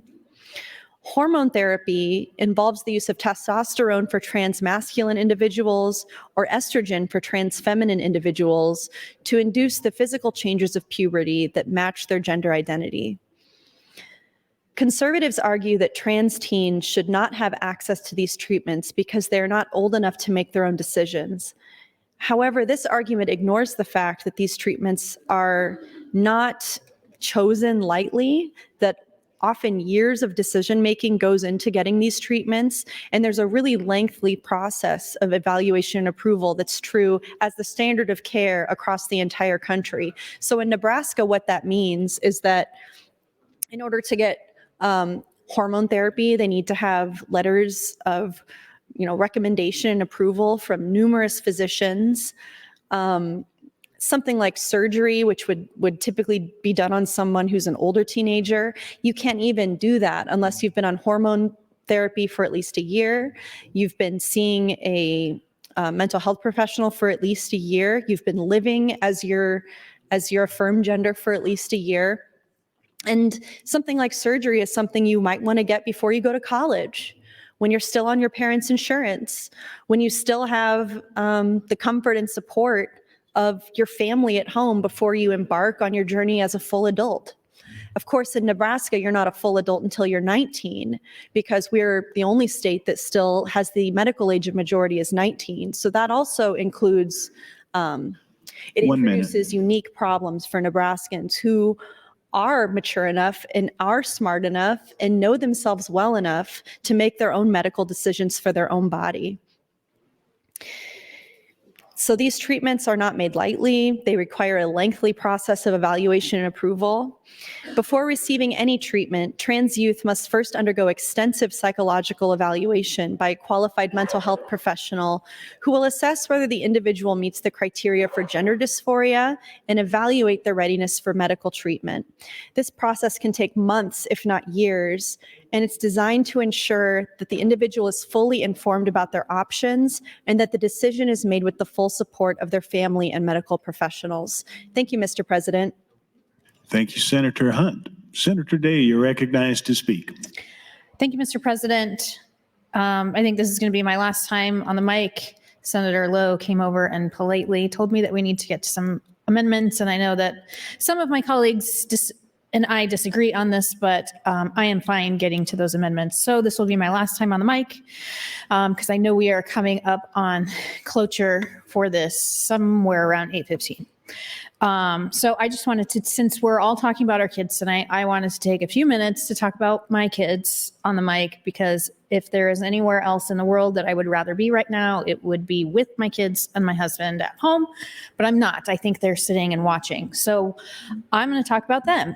I have two boys, Canyon and Noah. My oldest son is Canyon. He's 14. His birthday is August 30th. And I became a single mom shortly after Canyon was born, and he and I became best buddies. It was my goal after I had him and became a single mom that he and I would just travel the world somehow with the money that we didn't have at the time. But that was the plan, was I was going to be a single mom forever, and he and I were just going to be best friends and travel the world and see all of the different things and different people and different cultures and eat all the different foods. That did not happen, at least not quite yet. I met my husband, John, in 2009, and he and I got married in 2011. And then in 2012, I had my youngest son, Noah, who is now 10 years old. And it's really funny to see the two of them together because they couldn't be more polar opposites in terms of sort of their innate personalities. Canyon is very much like I am in that he is fairly introverted. He likes to spend a lot of time hanging out in his room. He likes to read. He likes to watch movies. He plays every sport under the sun. He has since he was very young. I think the first sport we may have gotten him into was basketball because his papa, my dad, is a big basketball player. And I think we got him into basketball when he was like 4 years old. So Canyon now plays basketball. He plays football. He's currently running track. He also is currently playing baseball. He's extremely busy. He is also in the Bridge to Early College program at Millard Central Middle School, which is a program for high ability learners so that they can sort of bridge the connection between elementary school and the early college program at Millard South, which allows graduates at Millard South to graduate with not just a high school diploma, but also an associate's degree. And Noah, on the other hand, is my wild, extroverted child that has not stopped moving since the day he was born. He loves to play video games. He recently got a new PlayStation PS5. He spends a lot of time on his PS5 or his Xbox talking to his friends. He has a friend that he plays Fortnite with whose name is Toaster. That's very important. Noah also is very athletic. He loves soccer, or as he calls it, football. I'm not supposed to call it soccer because that's the obviously American term for the sport, and it's embarrassing. 1 minute. When I say that. Thank you, Mr. President. He's a big soccer fan. We spent the summer watching the World Cup in Qatar on TV, which was really fun for me because I've never really watched a whole lot of soccer. And so we got to sit around and watch that together. And he told me all about Messi and Ronaldo and all of his favorite players that he loves. Those are my two boys. I love them more than anything. They couldn't be more polar opposites, but they get along extremely, extremely well. I am very proud to be their mother, and I hope they're watching right now to see me talking about them and how much I love them, and I will yield the rest of my time. Thank you, Senator. The question before the body is the adoption of the E&R amendments. All those in favor say aye. All those opposed, nay. All those opposed, aye. In favor, thank you. All those opposed, nay. They are adopted. Mr. Clerk, for the next item.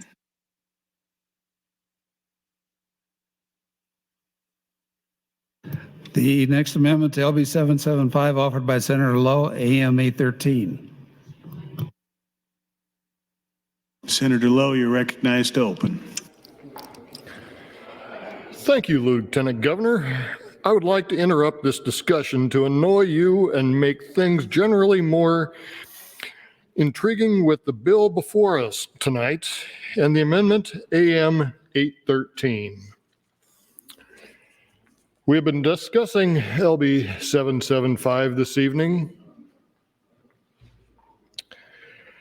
and 813 was brought to us by the Nebraska Horsemen. This bill adds new language to the racing statutes and to the gaming statutes to clarify that an employee hired under either license can be employed to accept both parimutuel wagers and sports wagers within the designated sports wagering area within the casino. The casinos and horse tracks exist together within a licensed horse track enclosure, but each entity is licensed separately. Currently, the racetrack employs people to take parimutuel wagers on horse races. When sports wagering becomes operational, individuals will be employed under the casino operator's license to take sports wagers. This bill is intended to make it clear that in statute that an employee hired by either licensed entity can take either form of wager, as both sports wagers and parimutuel wagers can be made in the sports wagering area within the casino. If we don't do this, they're going to need two people at the windows where you place your bets. One to take your parimutuel wager and one to take your sports bet wager. If we don't do this, then you'll have to go from one window to another and stand in the next line to make your next bet. I'd like to remind everybody what LB 775 is. So LB 775 is a General Affairs Committee priority package that makes updates for the Racing and Gaming Commission. We have updated definition of licensed racetrack enclosure and created a subcommittee for the Racing and Gaming Commission to be able to respond quickly to violations of the Gaming Act and not to have to wait until the next commission meeting to begin with the investigation. Senator Aguilar wanted to be here tonight for his two bills, but he was having some difficulties, so he has left us for the evening, and we hope he's watching on the internet. Hi, Senator Aguilar. LB 72 and 73 are included in the package. LB 72 allows any locations offering the game of Keno to be exempted from the gross proceeds of the game that are governed by the City and County Lottery Act. LB 73 proposes to allow funds from the County Visitors Promotion Fund to be used to improve a facility in which parimutuel wagering if that facility also serves as a site of a state fair or county fair.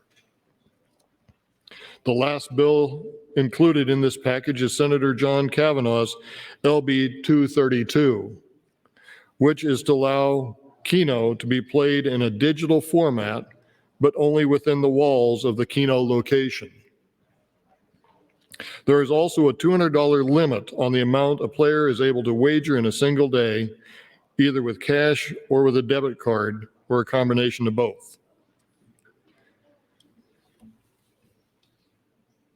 Thank you, Lieutenant Governor. Thank you, Senator Lowe. Senator Lowe, you're recognized to close on the amendment. Senator Lowe waives closing on AM 813. The question is the adoption of AM 813. All those in favor, vote aye. All those opposed, vote nay.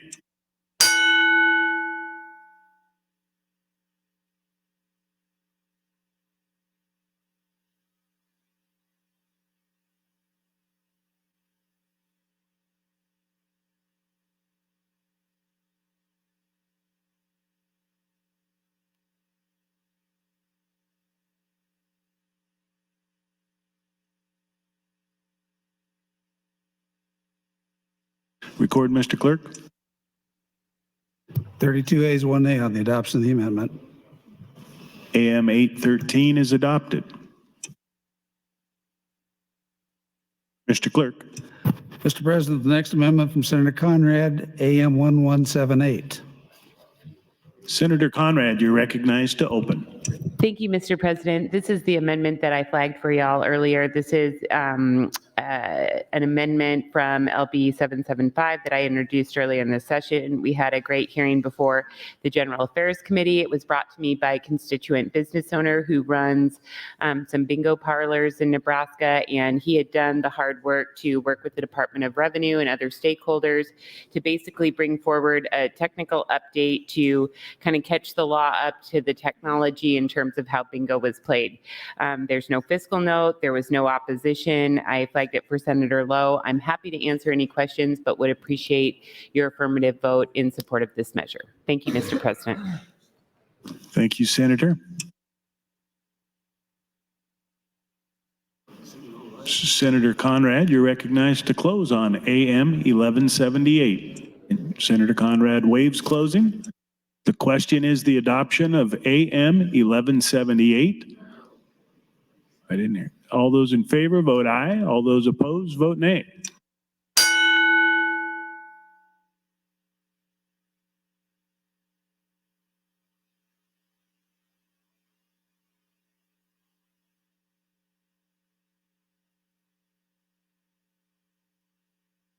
Record, Mr. Clerk.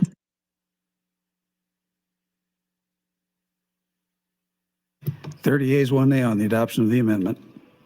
AM 1178 is adopted.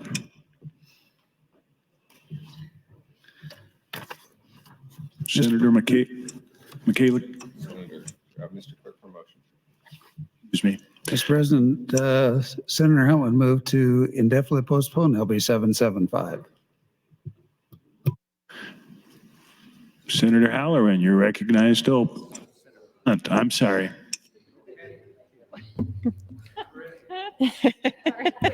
Senator Halloran says he's ready. I could yield my time to Senator Halloran. No, just kidding.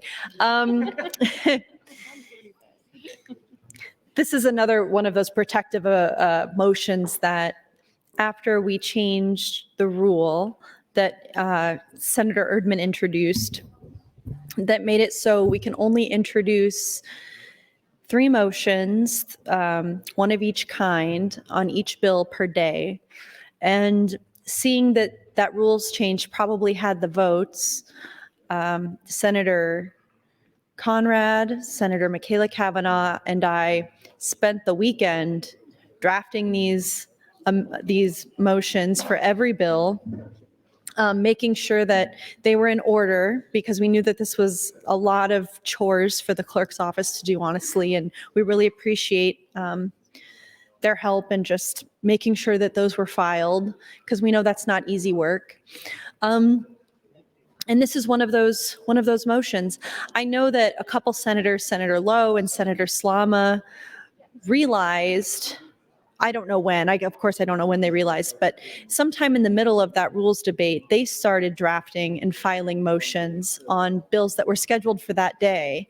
And so we knew that we had to drop those motions ASAP before more people started drafting motions, so that we would have the opportunity to have a little bit more control over the course of debate for the rest of this session. It's annoying. I'm annoying myself, to be sure, but in the fight for equality and justice in Nebraska, the fight for the types of values that we all hold dear and stand by in Nebraska, and the types of values and beliefs that I think all of us espoused in our campaigns, which is respecting our neighbors, the love that we have for each other in our state, and trusting Nebraskans to know what's best for them, and that we leave them alone and we mind our own business about things. All of these types of values went totally out the window this session when this body decided to prioritize a ban on trans healthcare. And I say the body decided to prioritize it because there has been a path out of this for the entire session. All that has to happen is we have to, get some kind of reassurance that LB 574 is going to die by not having the votes to continue. For me, I don't think that I would be happy unless the bill was actually dead. It would be a Pyrrhic victory for me if the bill just wasn't scheduled again, or if it didn't come back on the agenda. It needs to not get cloture. It needs to not get 33 votes. And there are many freshmen in this body who have said things like, well, I don't support the bill and I'm not going to vote for it in the end, but I am going to give Senator Kathleen Kauth cloture. And to those senators, I would say you really don't get how it works around here. When you're voting for cloture, you're voting for the bill. That's the bill passing because of you. So just because you're one of the 33 votes for cloture, but then you're a no vote on the bill, or a not voting, thank you very much, too little too late, right? Because the kids who are affected by that bill, the kids and families that experience the negative effects of that policy, they don't know that you voted no on the bill. They don't care. Doesn't matter to them, doesn't have anything to do with the outcome they're experiencing.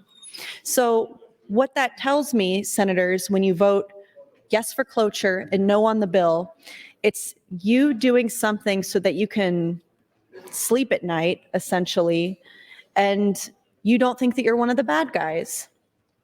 But when the bill passes because you voted for cloture, it doesn't make any difference to the people it affects if you are a yes vote or a no vote on the bill.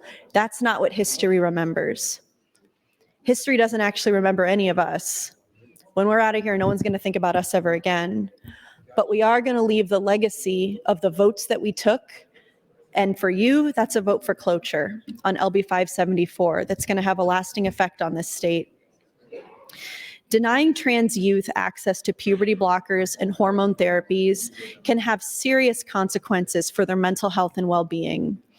Gender dysphoria is a serious and often debilitating condition, and according to a 2021 study by the Trevor Project, a national LGBTQ+ youth crisis intervention and suicide prevention organization, more than half of transgender and non-binary youth reported having seriously considered suicide in the past year, and nearly 30% had attempted suicide. This is a clear indication that denying trans youth access to life-saving medical treatments can have serious and even fatal consequences. And colleagues, I would also add, it's not just the passage of these bills, it's even the introduction and debate of these bills. Senator Ben Henson, how do you think that trans and gender expansive kids and the families that love them felt when they waited 7+ hours to testify in your committee and then you kicked them out and said you weren't going to hear them? How do you think that affected their anxiety or depression? Didn't help, probably. And you had the power to do something about that, and you didn't. To me, that's taking advantage of power, and that's the powerful using their station to keep people down. And that's what happened in Senator Ben Hanson's committee that day, which is his fault. And the responsibility for that really only rests on him.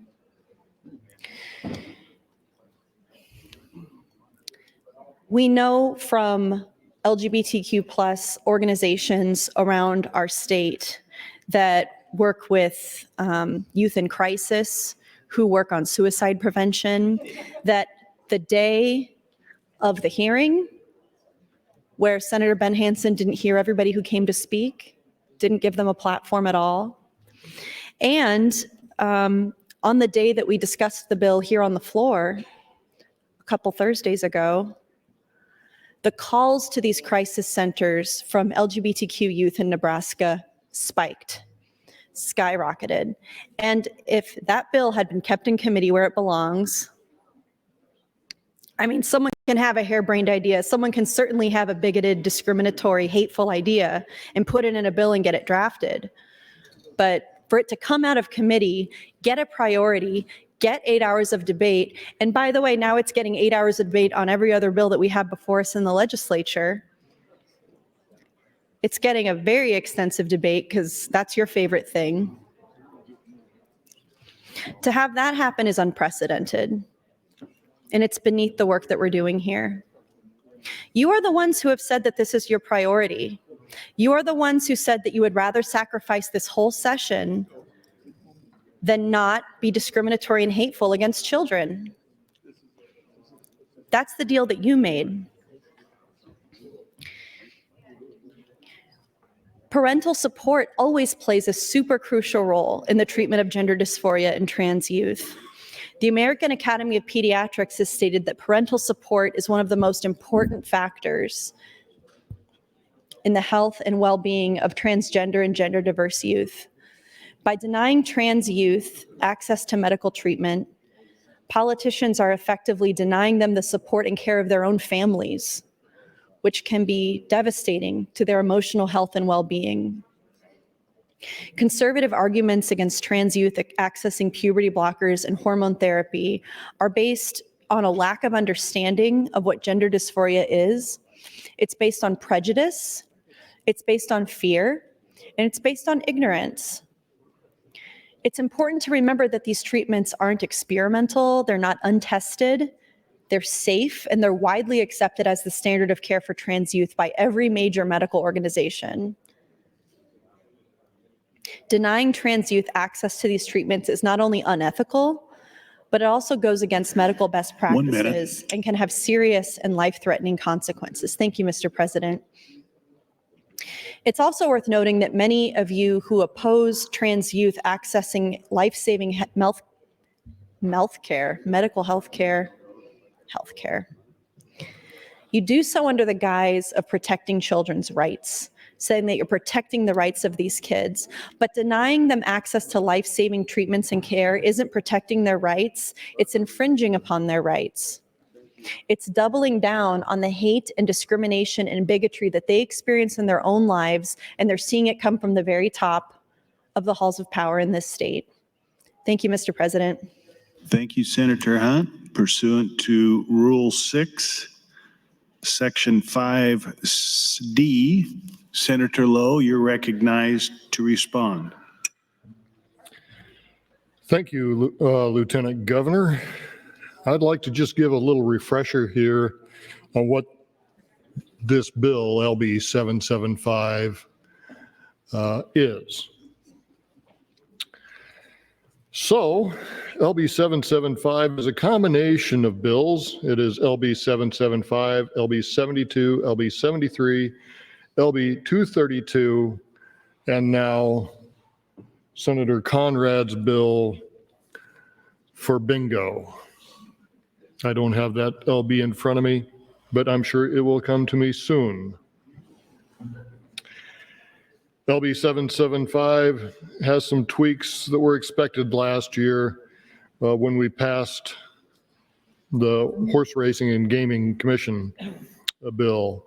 First, we are updating the statutory definition of licensed horse track enclosure to include the racetrack and any grandstand, concession stand, office, barn area, employee housing facility, parking lot, and additional area designed by the commission. Oh, just like magic, it is LB 44. Senator Conrad brought it up, or 544, excuse me. Second, we are adding new language to allow Racing and Gaming Commission to make recommendations on changes allowed to the statutes in the same way the Liquor Control Commission makes recommendations to us. Third, we're creating an adjudication subcommittee of the commission and giving them the authority to investigate and respond to violations of the Racetrack Gaming Act. LB 72 is a Senator Aguilar bill. This bill would amend the County City Lottery Act. This is an act that governs the game of Keno. This bill proposes to allow admission costs into any location offering the game of Keno to be exempt from the proceeds of the game if another location is offered for free. LB 73 is another Senator Aguilar bill. This bill proposes to allow funds from the County Visitors Promotion Fund to be used to improve a facility in which the parimutuel wagering is conducted, if such a facility also serves as a site of a state fair or a district or county agricultural society fair. LB 232 was brought by the committee by Senator John Kavanaugh. This bill will allow Keno to be played in a digital format on the premises of a Keno operator only. It also restrains the amount that can be bet of up to $200 on a debit card or with cash on a single calendar day. And LB 544, I would like to ask Senator Conrad a question, if I could. Senator Conrad, would you yield to a question? Yes, of course. Senator Conrad, could you quickly tell us about 544? Yes, sorry, and I think I gave the wrong number when I was on the mic before. Sorry, the original bill is LB 544, and I added an amendment to LB 775. So LB 554 was brought to me by a constituent bingo owner. It's a one-page bill. It has no fiscal notes. There was no opposition at the hearing. It updates the law to match how the technology plays out with when you're playing bingo, and just has just a few teeny tiny tweaks in the language for how a player marks their bingo card. 1 minute. Is that helpful, Senator Lowe? Thank you, Senator Conrad. I appreciate that. And with that, I close my comments. Thank you, Senator Lowe.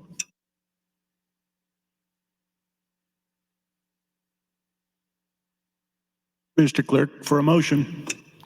Mr. President, Senator Lowe would move to invoke cloture on LB 775 pursuant to Rule 7, Section 10. Senator Lowe, for what purpose do you rise?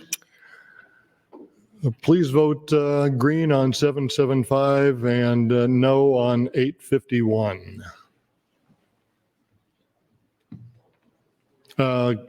Call of the House, please. There's been a request to place the House under call. The question is, shall the House go under call? All those in favor vote aye. All those opposed vote nay.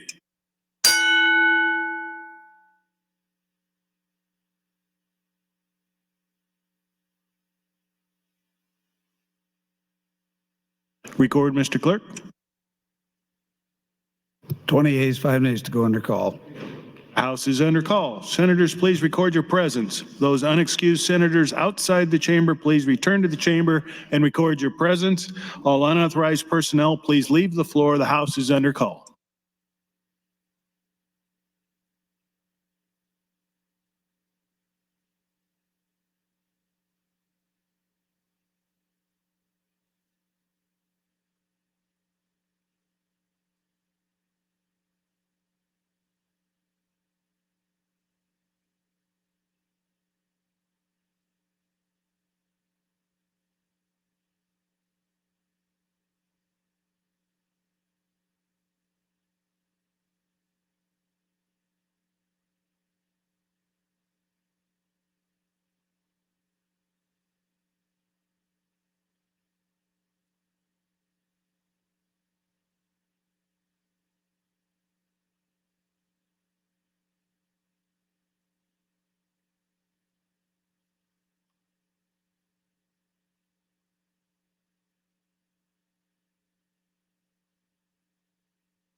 Senators Wishart, McKinney, Bostar, Wayne, please return to the chamber and record your presence. The House is under call.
All unexcused members are present. Members, the first vote is on the motion to invoke cloture. There's been a request for roll call reverse order. Mr. Clerk.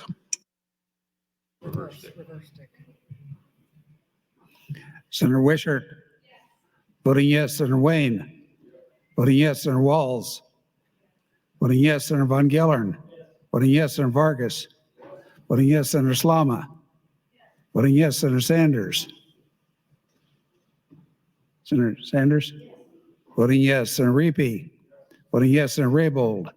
Voting yes, Senator Merman. Voting yes, Senator Moser. Senator McKinney. Voting yes, Senator McDonald. Voting yes, Senator Lowe. Voting yes, Senator Lippincott. Voting yes, Senator Linehan. Voting yes, Senator Kaut. Voting yes, Senator Jacobson. Voting yes, Senator Ibach. Voting yes, Senator Hunt. Voting yes, Senator Hughes. Voting yes, Senator Holdcroft. Voting yes, Senator Hardin. Voting yes, Senator Hansen. Voting yes, Senator Halloran. Voting yes, Senator Geist. Senator Frederickson. Voting yes, Senator Erdman. Voting yes, Senator Dungan. Voting yes, Senator Dover. Voting yes, Senator Dorn. Voting yes, Senator DeKay. Voting yes, Senator DeBoer. Voting yes, Senator Day. Voting yes, Senator Conrad. Voting yes, Senator Clements. Voting yes, Senator Michaela Cavanaugh. Voting yes, Senator John Cavanaugh. Voting yes, Senator Breezy. Voting yes, Senator Brewer. Voting yes, Senator Brandt. Voting yes, Senator Bostelman. Voting yes, Senator Bostar. Voting yes, Senator Blood. Senator Ballard. Voting yes, Senator Armendariz. Voting yes, Senator Arch. Voting yes, Senator Albright. Voting no, Senator Aguilar. Vote is 44 ayes, 1 nay, Mr. President, to invoke cloture. Cloture is invoked. The next question is the motion to indefinitely postpone. All those in favor vote aye. All those opposed vote nay. Request for a roll call vote. Mr. Clerk. Senator Albright. Voting no, Senator Arch. Voting no, Senator Armendariz. Voting no, Senator Ballard. Voting no, Senator Blood. Senator Bostar. Voting no, Senator Bostelman. Voting no, Senator Brandt. Voting no, Senator Brewer. Voting no, Senator Breezy. Voting no, Senator John Cavanaugh. Voting no, Senator Michaela Cavanaugh. Not voting, Senator Clements. Voting no, Senator Conrad. Voting no, Senator Day. Voting no, Senator DeBoer. Voting no, Senator DeKay. Voting no, Senator Dorn. Voting no, Senator Dover. Voting no, Senator Dungan. Voting no, Senator Erdman. Voting no, Senator Frederickson. Voting no, Senator Geist. Senator Halloran. Voting no, Senator Hansen. Voting no, Senator Hardin. Voting no, Senator Holdcroft. Voting no, Senator Hughes. Voting no, Senator Hunt. Voting no, Senator Ibach. Voting no, Senator Jacobson. Voting no, Senator Cowth. Voting no, Senator Linehan. Voting no, Senator Lippincott. Voting no, Senator Lowe. Voting no, Senator McDonald. Voting no, Senator McKinney. Voting no, Senator Moser. Senator Merman. Voting no, Senator Raybold. Voting no, Senator Reapy. Voting no, Senator Sanders. Voting no, Senator Slama. Voting no, Senator Vargas. Voting no, Senator Von Gellern. Voting no, Senator Walls. Voting no, Senator Wayne. Voting no, Senator Wishart. Voting no. Vote is 0 ayes, 44 nays, Mr. President. The motion fails. The next vote is to advance LB 775 to E&R for engrossing. There's been a request for a roll call vote. Mr. Clerk.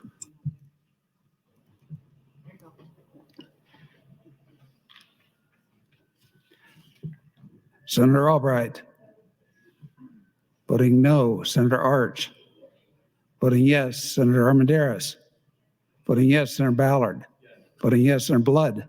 Senator Bostar. Voting yes, Senator Bostelman. Not voting, Senator Brandt. Voting yes, Senator Brewer. Voting yes, Senator Breezy. Voting yes, Senator John Kavanaugh. Voting yes, Senator Michaela Kavanaugh. Voting yes, Senator Clements. Voting no, Senator Conrad. Voting yes, Senator Day. Voting yes, Senator DeBoer. Voting yes, Senator DeKay. Voting yes, Senator Dorn. Voting yes, Senator Dover. Voting yes, Senator Dungan. Voting yes, Senator Erdman. Voting no, Senator Frederickson.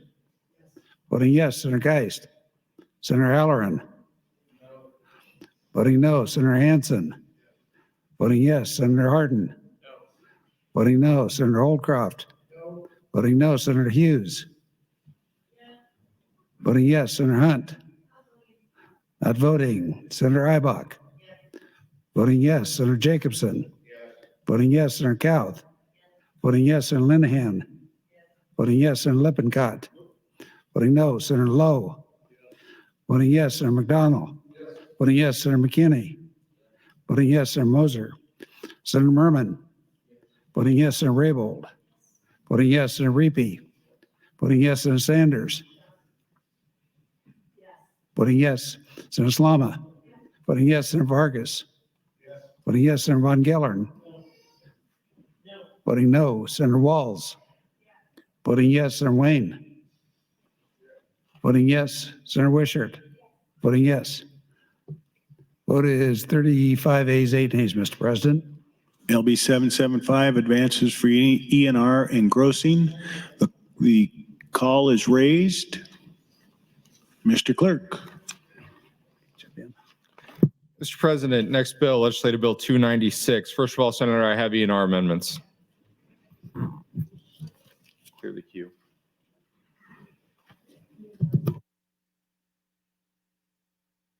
Senator Ballard for a motion. Mr. President, I move the E&R amendments to LB 296 be adopted. For the motion, all those in favor say aye. Those opposed, nay.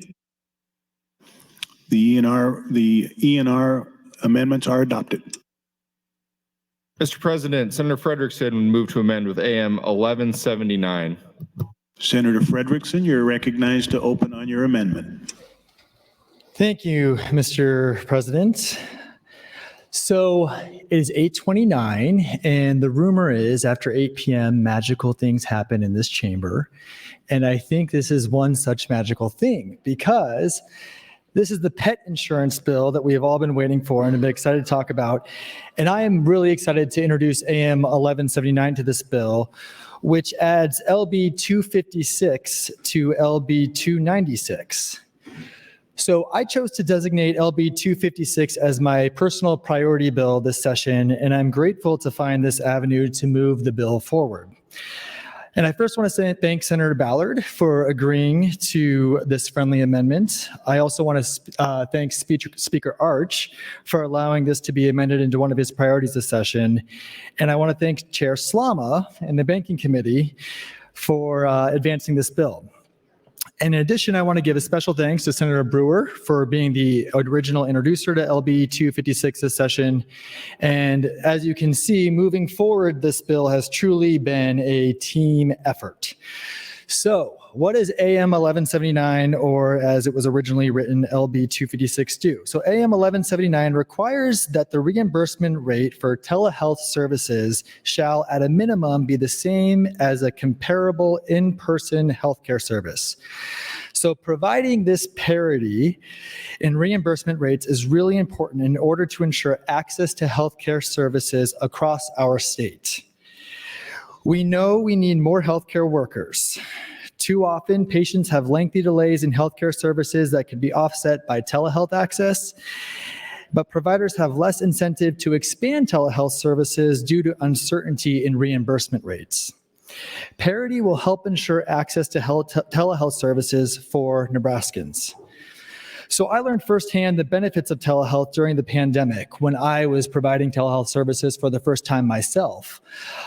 First of all, I was shocked by the number of folks who reached out for telehealth care, particularly folks from more rural parts of the state who would not have access to mental health or counseling services or would have to drive quite a distance to access that care. So it was an access perspective as well. There was also a recent news story, and this was probably like maybe 2 or 3 weeks ago, that really stood out to me. I don't know if folks remember this, but there was an older couple who was going for a medical service. I forgot where it was, but on their way back, they must have had car trouble or they got stuck somewhere, and they were reporting missing for a period of time. And they were unfortunately found weeks later and had deceased in their car. And, the thought went through my mind, if this was a potential to have a telehealth visit, could that have been a tragedy that could have potentially been averted? So I know a lot of folks in rural parts of the state, for example, travel extensively for routine medical maintenance. And, I think enabling telehealth parity is another way to ensure access to care for folks who might not have the same ability to access care as regularly as folks in more urban areas in the state. So I'm really excited about this amendment. It's a friendly amendment. And I am also going to yield the rest of my time to Senator Brewer, as he is the original introducer of this bill, and he can talk a little bit more about the mechanisms of the bill and some of the unique healthcare challenges in rural Nebraska. Senator Brewer, 6 minute 20. Thank you, Mr. President, and thank you, Senator Frederickson. All right, we're going to go back over some of the, just so everybody's on the same sheet of music. So 256 was my original telehealth bill. Senator Ballard has been good enough to allow it to become an amendment on his speaker priority bill. So that's how we get AM 1179. 1179 is, I know everybody says this, but legitimately is a simple bill. It states that if a healthcare provider provides healthcare services, it should not cost more than in-person healthcare. Doesn't seem unreasonable. I introduced LB 256, the original bill, because it was a way to solve some of the problems that I was having in the district with telehealth.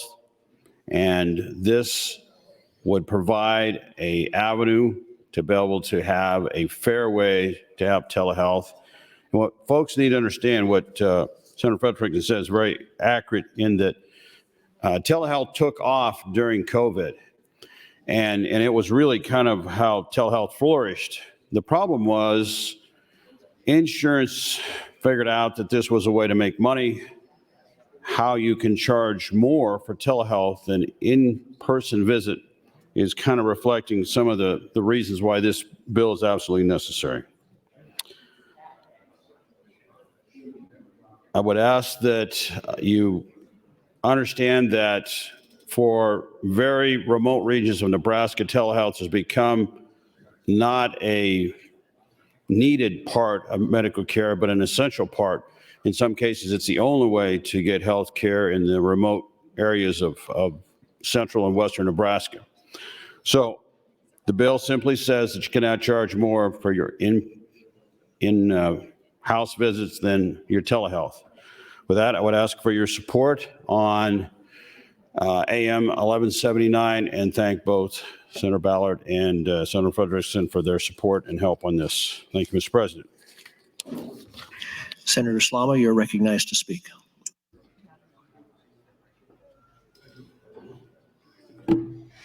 Good evening, colleagues. I rise in support of Senator Ballard's LB 296 and Senator Frederickson's AM 1179, hopefully, possibly. Again, my eyesight's going. I should probably get contacts. This amendment represents not only a compromise from the Banking, Commerce, and Insurance Committee, it represents a mix of Senator Brewer's telehealth bill, Senator Kaus' LB 640, which deals with coding for offsite care, but it also represents a strong amount of very quick work achieved by our wonderful staff that work behind the scenes who help make this happen.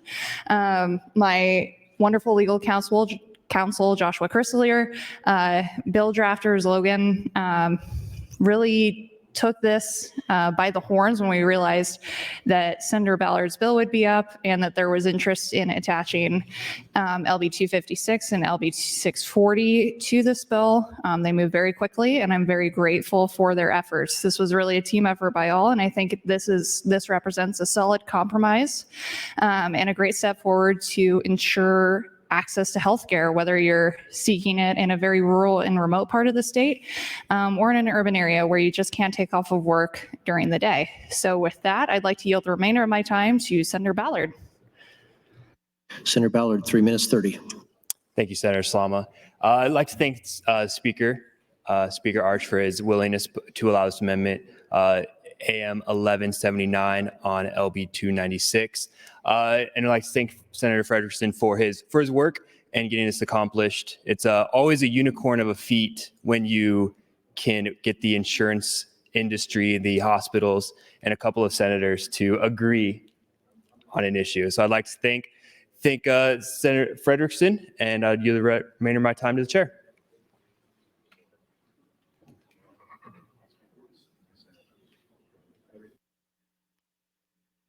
Senator Duncan, you're recognized to speak. Thank you, Mr. President. And colleagues, I also rise in favor of AM 1179 and in favor of LB 296. We do joke, I think, occasionally, or at least it's been, as Senator Frederickson talked about, the pet insurance coming up being the magic of the evening. But I want to make sure that people understand AM 1179 is a very serious and important issue that we're seeking to address here. And I would like to join in Senator Slama's comments that I think this amendment reflects a very quick work by both the committee and the individuals involved.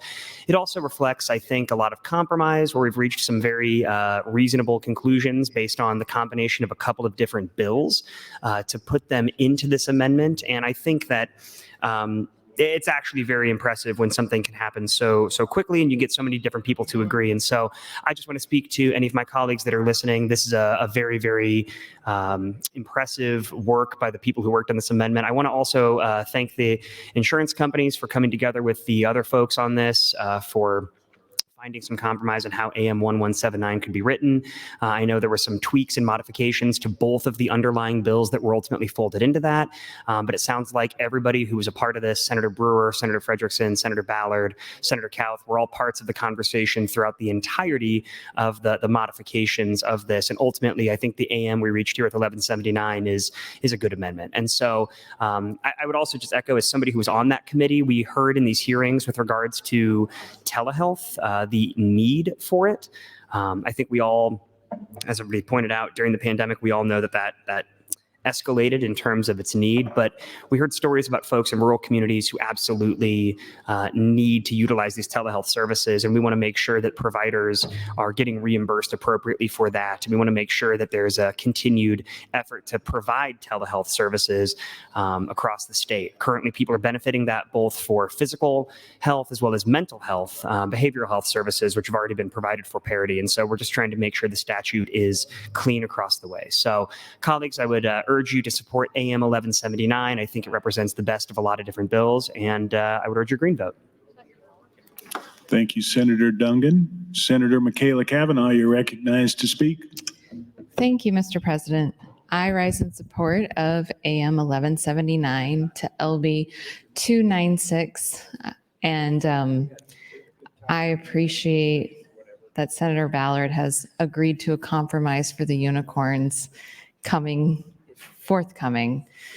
I did want to comment on the last bill and sort of how the debate was going. The question was called numerous times after only a couple of people spoke each time on a motion. And that's fine. It's kind of strange and not a great practice. Don't really understand why, because if there's only a couple people talking, it peters out on its own without any effort whatsoever. But I want to talk about it because I am doing something very specific for a very specific reason in a very specific way. But it's not my intention to make sure that we don't pass the best possible version of whatever is in front of us. When we debated LB 775 on general file, I spent 8 hours on it, but I communicated with Senator Lowe the entire time about what amendments were on there, what he had hoped to see, and what we would get to. On select file, Senator Lowe came up to me and let me know that there was an amendment on there that he wanted to get to. And so I kept that in the back of my mind that, okay, there is an amendment that the introducer would like to get to that is important to the integrity of the bill. But then, like we have seen in other bills, people who had no idea what was going on got involved in trying to negotiate or end what I was doing. So we almost actually didn't get to Senator Lowe's amendment as a result. I got flustered by the call of the House after dinner when Senator Geist wasn't here and I was told to move forward. I was flustered by that, but I hadn't lost sight of Senator Lowe's ask. I just needed a minute. I actually went outside to take a walk, but I was freezing. So I came back inside and walked around inside the building for a little bit because I needed a minute. I needed to take a step back, and I knew that about myself. But colleagues, stop getting involved if you don't know what's going on, because that did not help Senator Lowe. Constantly calling the question did not help Senator Lowe. And I didn't even know that Senator Conrad had an amendment on there. So I wasn't doing it for Senator Conrad. Sorry, Senator Conrad, but I wasn't. I didn't know about that. I wanted to get to the amendment because Senator Lowe asked about getting to the amendment. And the same thing is happening with LB 296. I had 12 amendments and Senator Hunt has motions, and Senator Frederickson and Senator Ballard made this agreement. And so I refile my amendments. She's holding off on her motions. Like, we are reasonable people. 1 minute. When Senator Linehan had a revenue package and I had an IPP motion that would have blocked the committee amendment from even getting on the board, I had to withdraw it to get to the committee amendment, or we wouldn't have gotten to it until we went through all of my motions. So when you're all being cutesy cute filing motions after the motions that I filed, you're actually doing a disservice, because then I have to choose. Do I want to be collegial and pull my motions until we get to whatever we need to get to on the board? But if I do that and you filed motions, then I lose my placeholder. So then I'm not going to do that. So if you keep filing motions on top of the motions that I filed, I'm going to stop polling them, and we're not going to get to the things that the introducers want to get to because you're being cutesy cutesy. That's fine. I just wanted you all to understand that when people come and talk to me about what's important to them and what's in their That's bill, time, Senator. I work with them. Thank you, Senator Kavanaugh. Senator Kavanaugh, you're next in the queue. I work with them. I make sure that we get to what we need to get to the best of my ability, whatever is within my power, my purview. I do the best that I can to work with people in this body, even though most of you are not very nice or kind-hearted or even pleasant.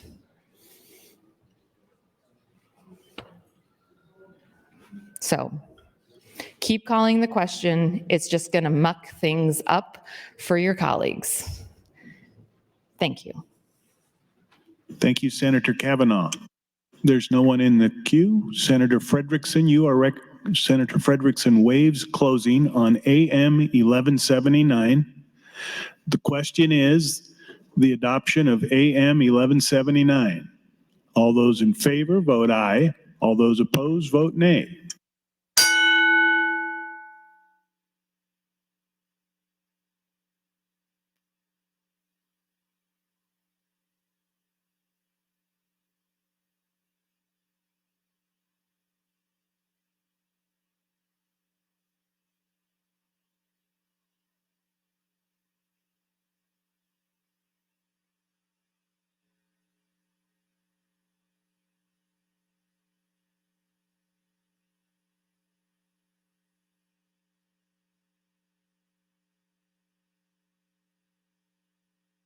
Record, Mr. Clerk.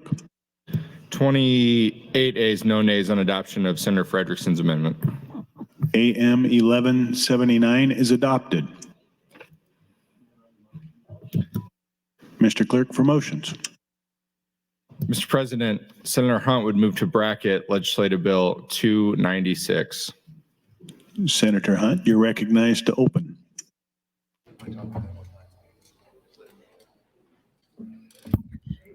Thank you, Mr. President. Would Senator Michaela Kavanaugh yield to a question?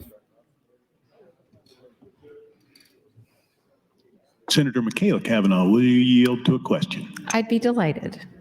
Thank you. Senator Kavanaugh, you were raised Catholic, correct? I was. Tell me about the values that you were raised with in terms of acceptance of LGBTQ people in your family.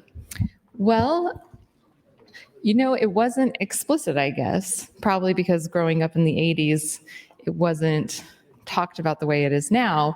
But I certainly was raised with the values that you should love one another, you should care for one another, you should respect one another, and you should try to do good by one another. So that carries through no matter what. And judgment is not for me. It's between you and your Lord. I was raised Catholic too, and I went through First Communion and confirmation, and my dad was Lutheran, so he didn't take communion, but we went to Catholic church as a family. And for me, it was exactly the same way. In 12 years of going to CCD every Wednesday, in 12 years of going to Sunday school, in 12 years of going to church and being a part of the community there, hatred of LGBTQ people was never preached from the pulpit. It was never made a central part. I shouldn't even say central part, any part. Didn't hear a word about it. And really, the message that we were given was always just basically love one another. It's not for you to judge. And at the end times, when it's your time to meet your maker, let him sort it out. Yeah. Basically. And those are the kinds of values that I really think we are missing in this Nebraska legislature. Thank you, Senator Kavanaugh. I rise in support of LB 296. It has flavors of horse massage, but I'm intrigued and interested by this pet insurance bill. And I know that we have some interesting amendments coming up on this bill too. It's becoming increasingly common for conservative politicians to oppose access to medical treatment for transgender youth, often arguing that they are protecting children's rights. However, denying trans youth access to necessary medical treatments is not protecting their rights, it's infringing upon their rights. Transgender kids and gender expansive kids have the right to live free from discrimination, and they have the right to receive medical care that is appropriate and necessary for their health and well-being. This includes access to puberty blockers and hormone therapy, which has been shown to improve the mental health outcomes and the quality of life for transgender kids.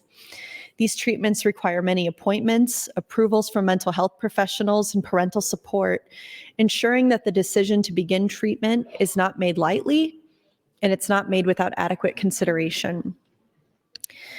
It stresses me out thinking about us giving more rights to dogs than you would give to my son through this bill allowing pet insurance, whatever pet insurance does. I really couldn't care less, could not care. I support it, sounds fine to me. It's not in the realm of things that I'm worried about. It's not in the realm of the big questions that really matter to me. We could pass 100 pet insurance bills if we could block LB 574. That would make me feel good. My son came out to his father and I in the beginning of the pandemic, and it wasn't easy. It was shocking. It wasn't,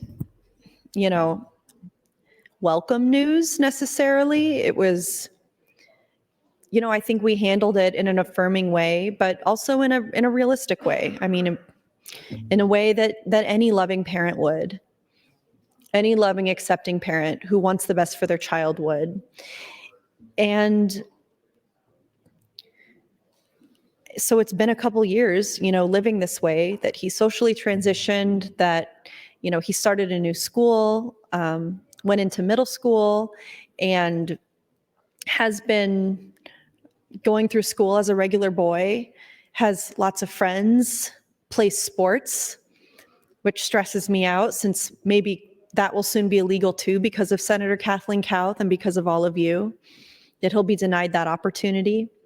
How does it make sense for a kid who's a boy, who everybody knows is a boy, who dresses like a boy, who plays boy sports, who hangs out with boys, who hangs out with girls, who everyone knows is a regular kid and thinks nothing about it otherwise? How does it make sense for us to pass a law now saying, oh, and you have to play on the girls' basketball team and you have to use the girls' bathroom, when everyone in that school knows that's a boy? I could pass around pictures to all of you of transgender women who all of you would trip over yourselves to go on a date with. You can't tell who these people are by looking at them.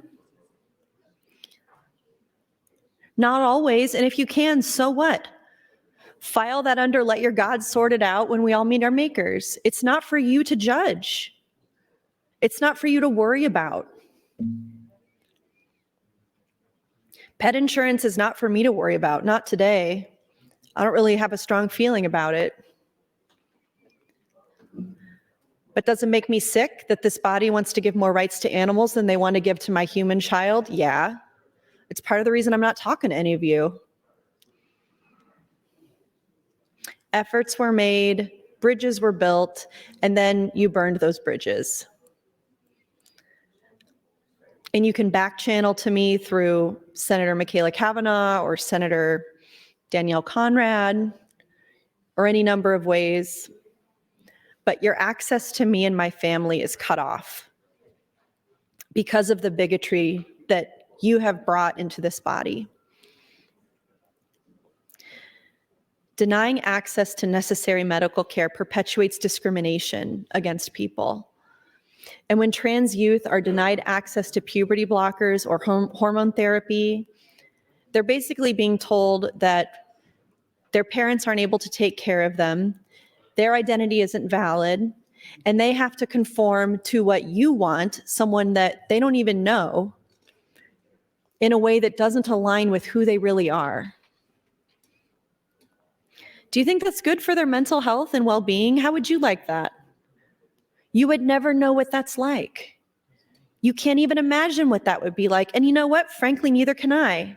I can't imagine what it would be like to look in the mirror and think, I'm in the wrong body. I've never experienced that. I've certainly looked in the mirror and thought, we can make improvements here. I've thought, I don't look the way I'd like to look today. We all have those thoughts, but I don't know what it's like to be transgender. I will never understand it. I don't get it, and I don't have to get it. And I don't have to get it to fight for these people's rights. And you don't have to know a single transgender person to fight for these people's rights. You don't have to have any experience with this community at all to know that what you're doing is wrong. To know that it's against your Christian faith and values. To know that there's nothing about your position that actually aligns with the values that you say you have. Trans kids are more than capable of making informed decisions about their own medical care. Denying them access to treatment only prolongs the distress and the discomfort that's experienced by them and can lead to serious mental health issues. Thank you, Mr. President. Between 12 and 25, your argument is that the brain isn't developed and their judgment isn't sound, but we let people that age do all kinds of things that you think they're mature enough to do. And if that didn't have an evolutionary value and contribute to the emergence of adaptive behavior, our brains wouldn't work that way. It's the rebellion of youth. It's the way our brains work when we are young that hatched and made all of these successful new ideas that makes us respond to changing landscapes. And when this brain development phenomena emerged, 10,000 plus years ago, the life expectancy was 30 years old. People change and evolve. I would like all of you to try to evolve as well. Thank you, Mr. President. Thank you, Senator Hunt. Senator Michaela Cavanaugh, you're recognized to speak. Thank you, Mr. President. Thank you, Senator Hunt. Though I would like to correct Senator Hunt, no one is PAC channeling with me. That would be quite a turn of events if that was what was happening. No, the only time people come talk to me is if they need something from me. So nobody is back channeling with me.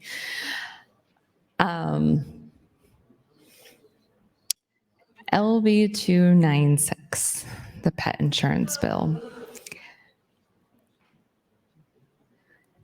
I'm really mostly indifferent about this bill, but the amendment that we just attached makes me much more interested. I've said before that the main reason I wanted to be on transportation telecommunications is because I wanted to see the expansion of telehealth a reality in Nebraska.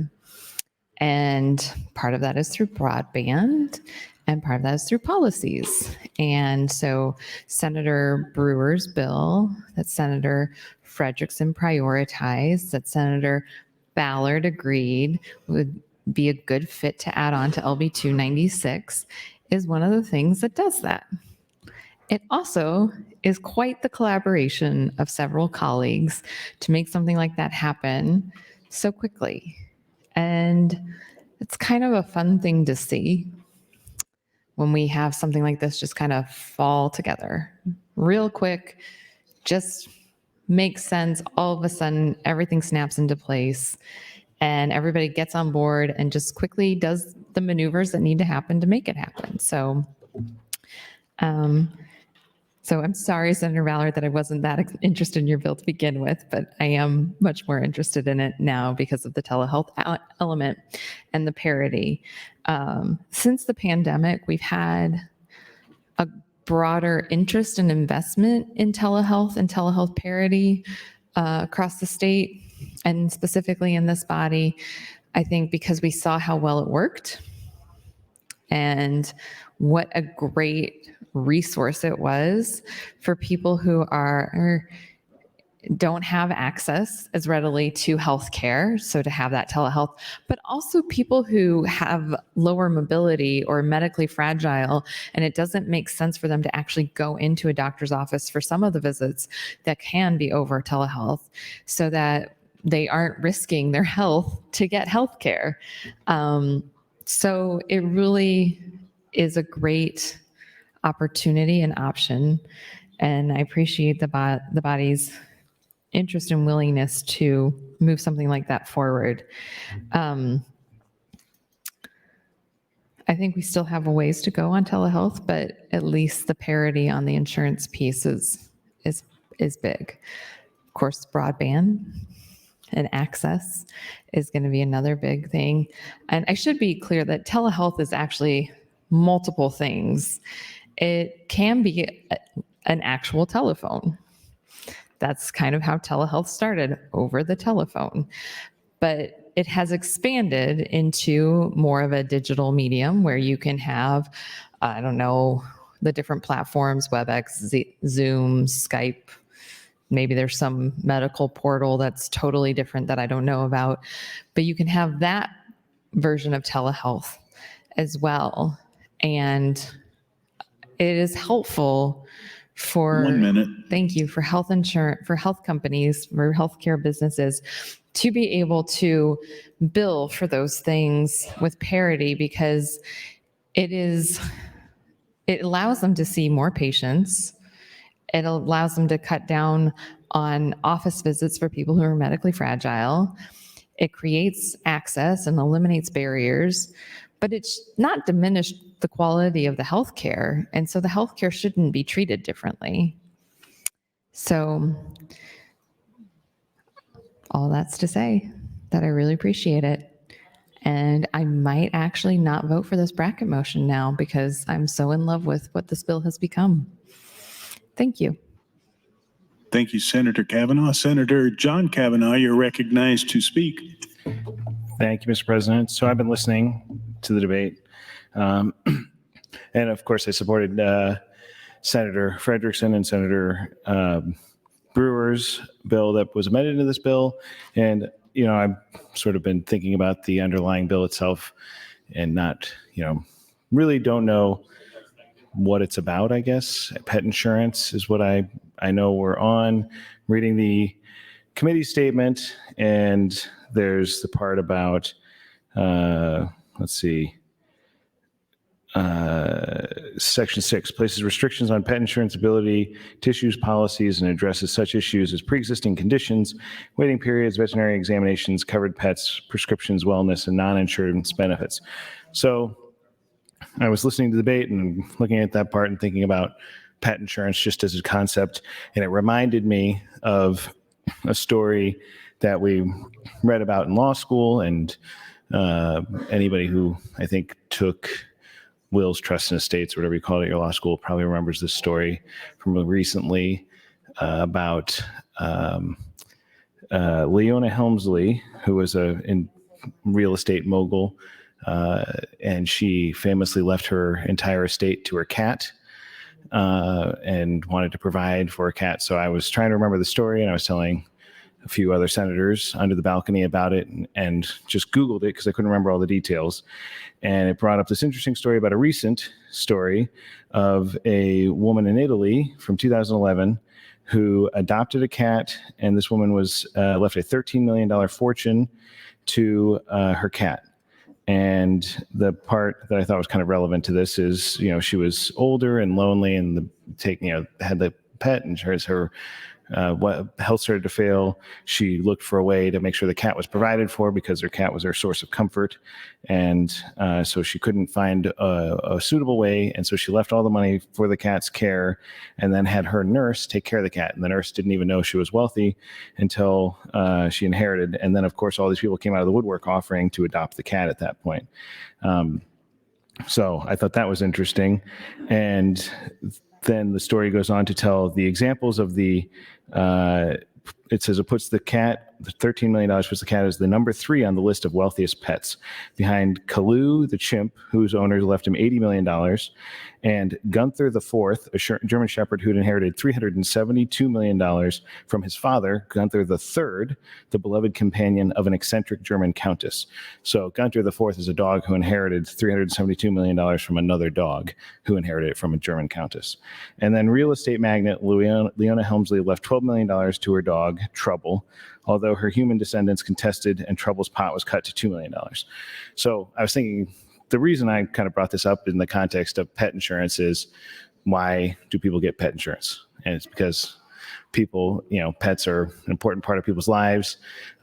People go to great lengths to take care of their pets. Sometimes they put themselves in financial hardship. Some people even leave $372 million to a dog that then can leave it to another dog. But just thought it was an interesting point about how important animals, pets, become part of our families and part of our lives, and people seek to take care of them. I don't currently have any pets, but I grew up with a cat and a dog and, had great affection for them. So I understand why people are interested in making sure they provide for their pets and have every opportunity to care for them.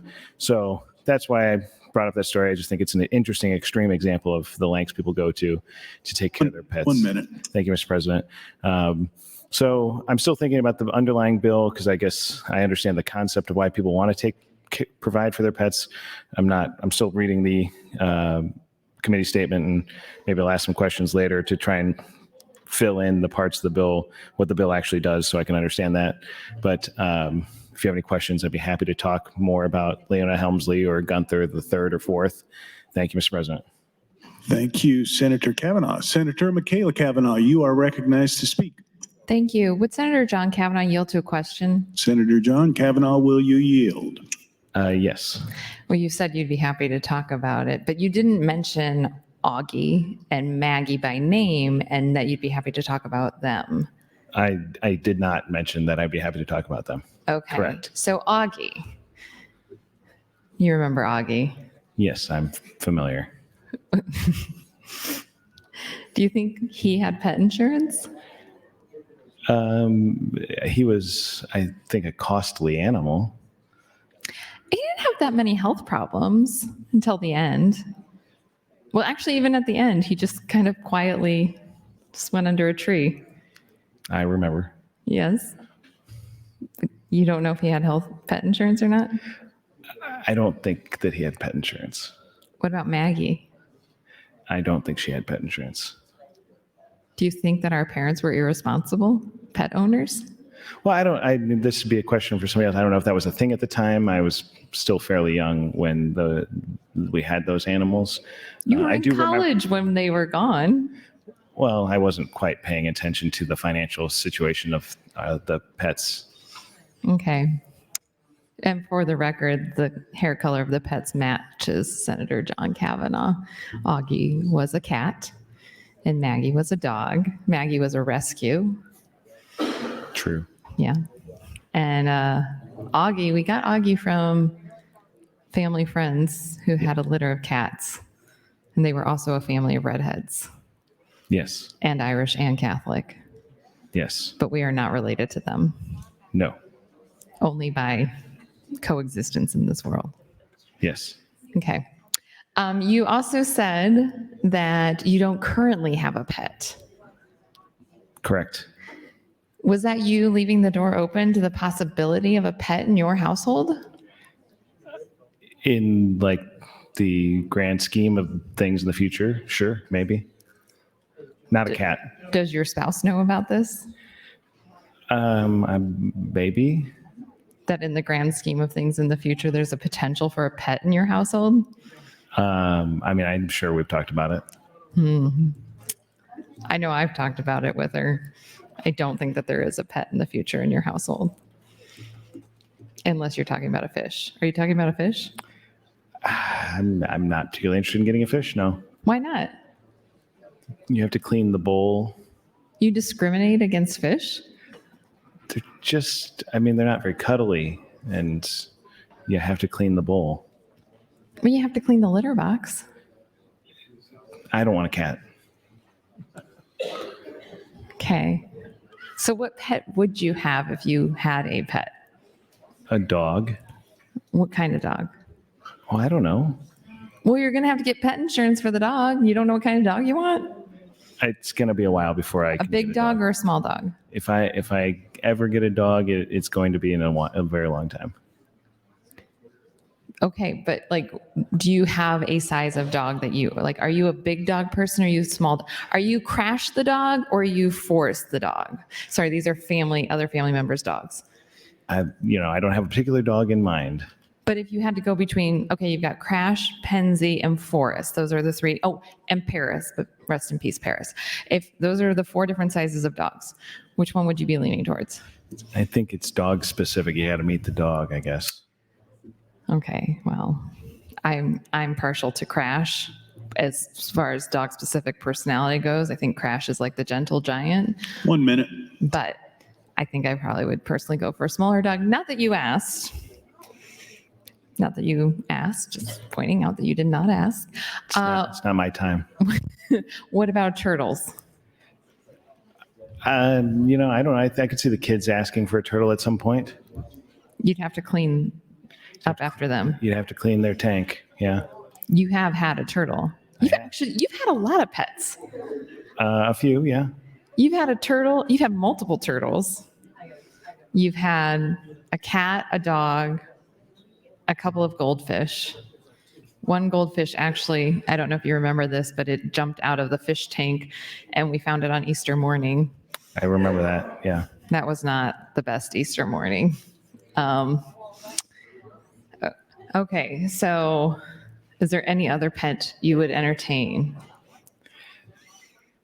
I guess I don't know. I haven't really thought about it that much. That's your time, Senators. All right, thank you. Senator Day, you are recognized.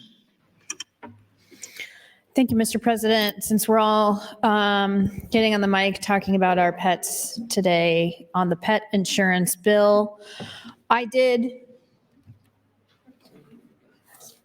want to get on here and read. I was trying to understand the bill a little bit. It'll be 296 Statement of Intent. Pet insurance is one of the fastest growing areas of insurance. Over the past year, pet insurance has grown by 30%. Legislative Bill 296 would adopt the Pet Insurance Act to add needed consumer protections to this growing market. The Pet Insurance Act is based upon a model act adopted by the National Association of Insurance Commissioners and would create a comprehensive legal framework for the sale of pet insurance in Nebraska. So essentially, we're creating a legal framework for pet insurance based on a model act adopted. Lovely idea. I think it's fantastic. I don't think people realize the costs in owning an animal in terms of the medical care that they need sometimes. I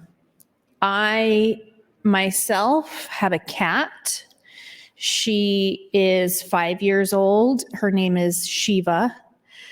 And she is a tabby with green eyes. I never considered myself a cat person either, Senator John Kavanaugh, until a friend of mine who fostered lots of kittens in her home and was working really closely with Felius Cat Cafe in Omaha, suggested when we were thinking about getting a pet for our house, and I said I considered myself a quote unquote dog person, but I did not feel like I had the time and energy that is required to properly take care of a dog, because they require all sorts of extra care, going on walks, cleaning up stuff out of the yard.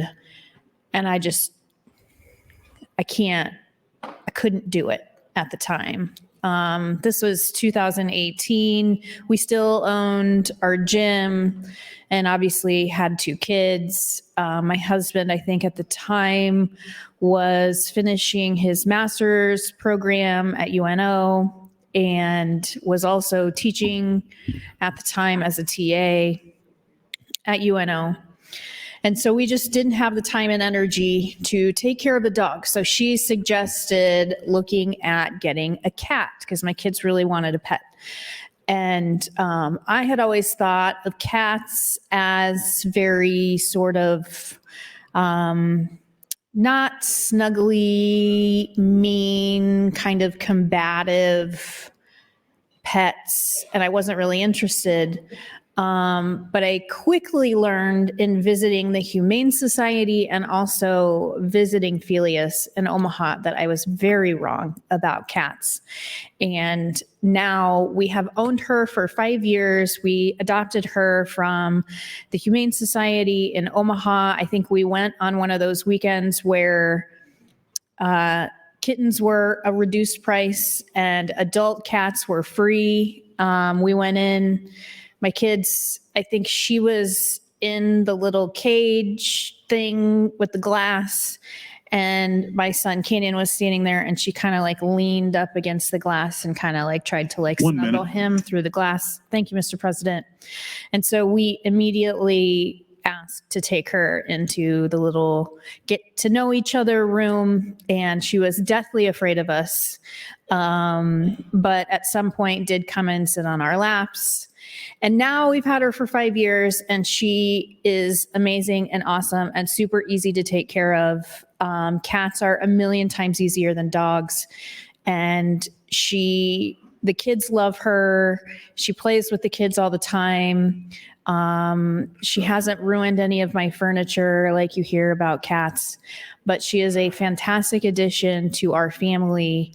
And I greatly appreciate the companionship that we have gotten from our cat, Shiva. So I would tell Senator John Kavanaugh to reconsider the idea that he does not want to have a cat because I think they're super fun. Thank you, Mr. President. That's your time, Senator Day. Senator Conrad, you are recognized to speak. Thank you, Mr. President. And I rise in support of LB 296, 298. Boy, we're all having an eye exam here on the floor together. I'm glad I'm not the only one. I heard 296. There we have it. I heard Senator Slama kind of squinting for the numbers earlier, so that made me feel a little bit better considering how much younger she is than I. But the other thing that I wanted to raise was just kind of a point in regards to some other matters working their way through the Banking and Insurance Committee. I know that my office has received a fair amount of emails when it was, I think, first advanced and first appeared on our agenda. But there was, I think, a very interesting and important insurance-related measure that I believe maybe Senator Bostar had brought forward that was included in a banking package or cleanup bill that dealt with equity and parity in terms of how we cover improved technologies when it comes to identifying and treating breast cancer. And I know that that was something that was very meaningful to many constituents across Nebraska, and it opened up a lot of really, I think, heartfelt dialogues between senators and constituents, and how important that measure, which, you know, sometimes you think like, oh, the Banking and Insurance Committee might be kind of dry subject matter, but rather, when you take a look at some of these issues, these pet insurance issues that Senator Ballard has brought forward, of course, it may seem kind of frivolous on its face, but we all know from our own experiences how beloved our pets are. And I know that that's important to a lot of our constituents as well, and being able to plan for emergencies or the increased cost of care for those furry members of our family can provide a lot of peace of mind to people. So whether it's the pet insurance piece that Senator Ballard's working on, or the breast cancer insurance coverage piece that Senator Bostar and Senator Slama were working on, or the telehealth parity pieces that Senator Frederickson and Senator Brewer were working on, I think that it's a great example of how each jurisdictional committee has very meaningful measures before it that impact real people's lives. And that even this year, in one of perhaps the most acrimonious sessions that we've had in the Nebraska Legislature, we have still found a way to identify areas of consensus, to identify areas that are important to individual senators and different committees. And I think we'll continue to see that play out. Maybe the pace looks a little bit different. Maybe the process looks a little bit different because we have compressed time and compressed vehicles to move through the remainder of the session together. But I do know that there is a lot of thoughtful conversation happening within the jurisdictional committees to try and put together some package proposals, and that individual senators are finding ways to attach their individual bills when appropriate as these different pieces move through our legislative process now on the agenda. So really appreciate Senator Ballard's work on this. Really appreciate Senator Frederickson, Senator Brewer's work on the telehealth parity measure, which I think is really important to advancing healthcare in Nebraska. And hopefully we'll have a chance to see that breast cancer insurance parity bill back on the agenda soon, because I think that would change a lot of lives as well. Thank you, Mr. President. Thank you, Senator Conrad. Senator Hunt, you are recognized to speak. Thank you, Mr. President. There are many opportunities for putting together packages that will come before us, and so we really won't end up passing, of course, just 21 bills. We will move through the session and move through the filibuster of each bill and the motions on each bill while people draft amendments and find ways to make sure that they are able to find bills that are germane to the bills that they are amending, and we'll find a way to get those things done. And those are things that I completely support. I do support the idea of LB 296. I know that pet insurance is important to many of my constituents and many of our neighbors around Nebraska who have beloved furry friends that matter so much to them. I have some questions about how LB 296 would work. Whether you have to have a card and present it at the vet, and how it works in situations of emergency. And what happens if someone has pet insurance, but they are in a car accident and they are injured and their pet is injured? Then does the pet insurance reimburse and cover the cost? Or is that considered some sort of component of the insurance policy from the at-fault driver? I also wonder about premiums. Are premiums going to be so high for something like a professional hunting lodge that has 8 or 10 dogs that they have on rotation for hunting, dogs that are doing extreme hardcore physical work? These are some questions I have about the way this bill would work. But all of this bears in mind and relates to my main point that I would pivot back to, which is that we are working so hard on the healthcare for our pets and for animals and insuring pets than we are in just providing basic minimal healthcare for kids.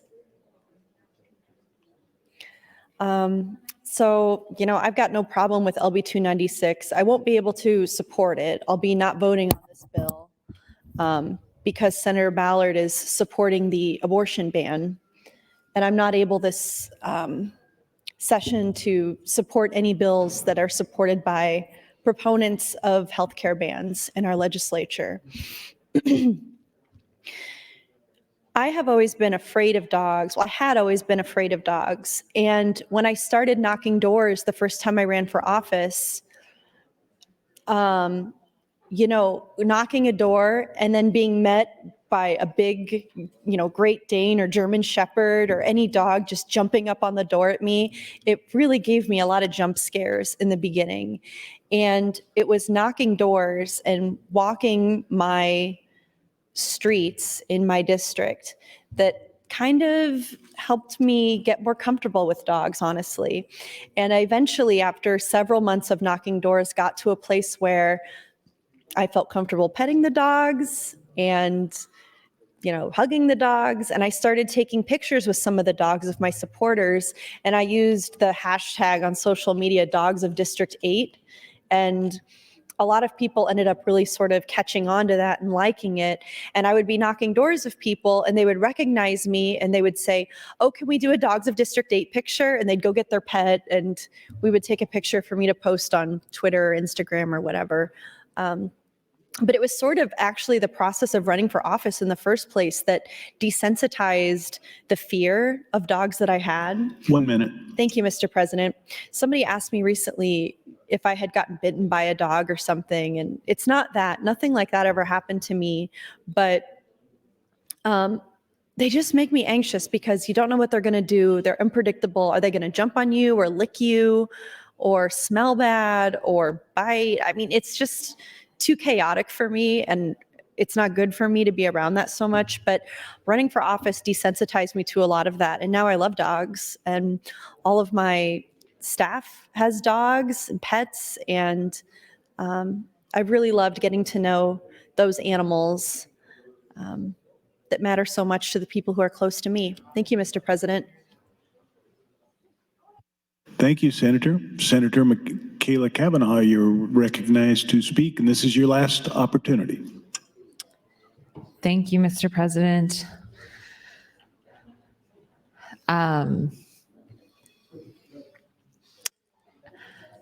So we're talking about a bill about pet insurance, LB 296, and I am not a cat person. I know, I'm not a cat person. I thought that I was because we had a cat growing up, Augie. And so I genuinely thought that I was a cat person. And Augie, like many cats, he had a lot of attitude, and would torture us in the middle of the night to go outside. But I was little, grew up with Augie, thought that I loved cats. And when I was an adult, and I lived in an apartment in Washington, D.C., and I moved in with my friend Julie, and she had 2 cats. And she asked me before we agreed to move in together if I liked cats. And I said yes, because I thought that I did. It was a rough 2 years living with those 2 cats. Turns out I really didn't like cats. And one of them I was supposed to share a room with because they didn't get along, and they were both rescue cats that she had gotten from when she was waitressing to, everybody had to have another job, just like most jobs you have out of college, you have to have 2 of them. And so she'd been waitressing, and somehow somebody brought her one of the cats. I think that one was Abby, and she had, I think, diabetes. She definitely could have used this pet insurance. And then there was Oscar, who was the cat that sort of I cohabitated with in my room. And he just shed a lot. He was a white cat. There's just cat hair everywhere all of the time. It drove me crazy. And he wasn't very nice. And he did not like gentlemen in the apartment. So got jealous on that front. Fortunately, I didn't have much of a social life, so it didn't matter. But yeah, not a cat person. Now, I like cats. I don't dislike them. So if there were a cat here that wanted its belly scratched or something, I would definitely do that because I'm not a monster. If a cat was I just imagine a cat just kind of walking around here, demanding my attention, scratching its back on the podium here. And I probably would give it the attention that it was begging for because I'm a sucker that way. But I really am a dog person. And a friend of mine, they just lost their dog I think it was last week. Oh my gosh. And, very beloved member of the family, and he had a lot of medical problems. And so I think that this kind of pet insurance would definitely have been beneficial for that family. One of the dogs I mentioned earlier with my Senator John Cavanaugh, with my brother, Senator John Cavanaugh, was our cousin's dog, and he is on anti-anxiety medication. So that's fun. Our other cousin, they just lost their dog, Calico, another gentle giant, very beloved and missed. And I just received a text from that cousin that her son is interested in a hamster, I believe, is what she said. That's the next pet he wants. That's probably a much more manageable size pet to have. I don't think I would like a hamster. I'm not I don't know why the little fur balls kind of make me feel like it's a mouse or something. I don't know. So not for me. I like the gentle giant, calm dog, big dogs, but I would take a small dog. I would take any size dog, but I need to get a backyard fence first. And that is the thing my husband is hanging his hat on, that we can't have a dog because we don't have a fence. So we can't have a dog. And I'm like, but we can get a fence. That is a fixable problem. Fortunately, he's not going to get us a fence, and I am too busy to get us a fence. So this long con of avoiding getting a dog in my household is really paying off for him. I'm not sure that he views the trade-off of me being gone all the time and not having a dog because we don't have a fence, but we are where we are. So that's your time, Thank Senator. you. Thank you, Senator Kavanaugh. Senator John Kavanaugh, you're recognized to speak. Thank you, Mr. President. Well, I wanted to rise and talk about the bill a little bit more. I've been sitting here reading it, but I did want to first address one. The Felis Cat Cafe is in District 9. I haven't been there, but I hear it's very cool. I'd like to go check it out. But two, I'm allergic to cats, so that's why I don't want to get a cat. So that's my situation around animals. Generally, don't discriminate. I like all animals. I just can't have certain ones living in my house.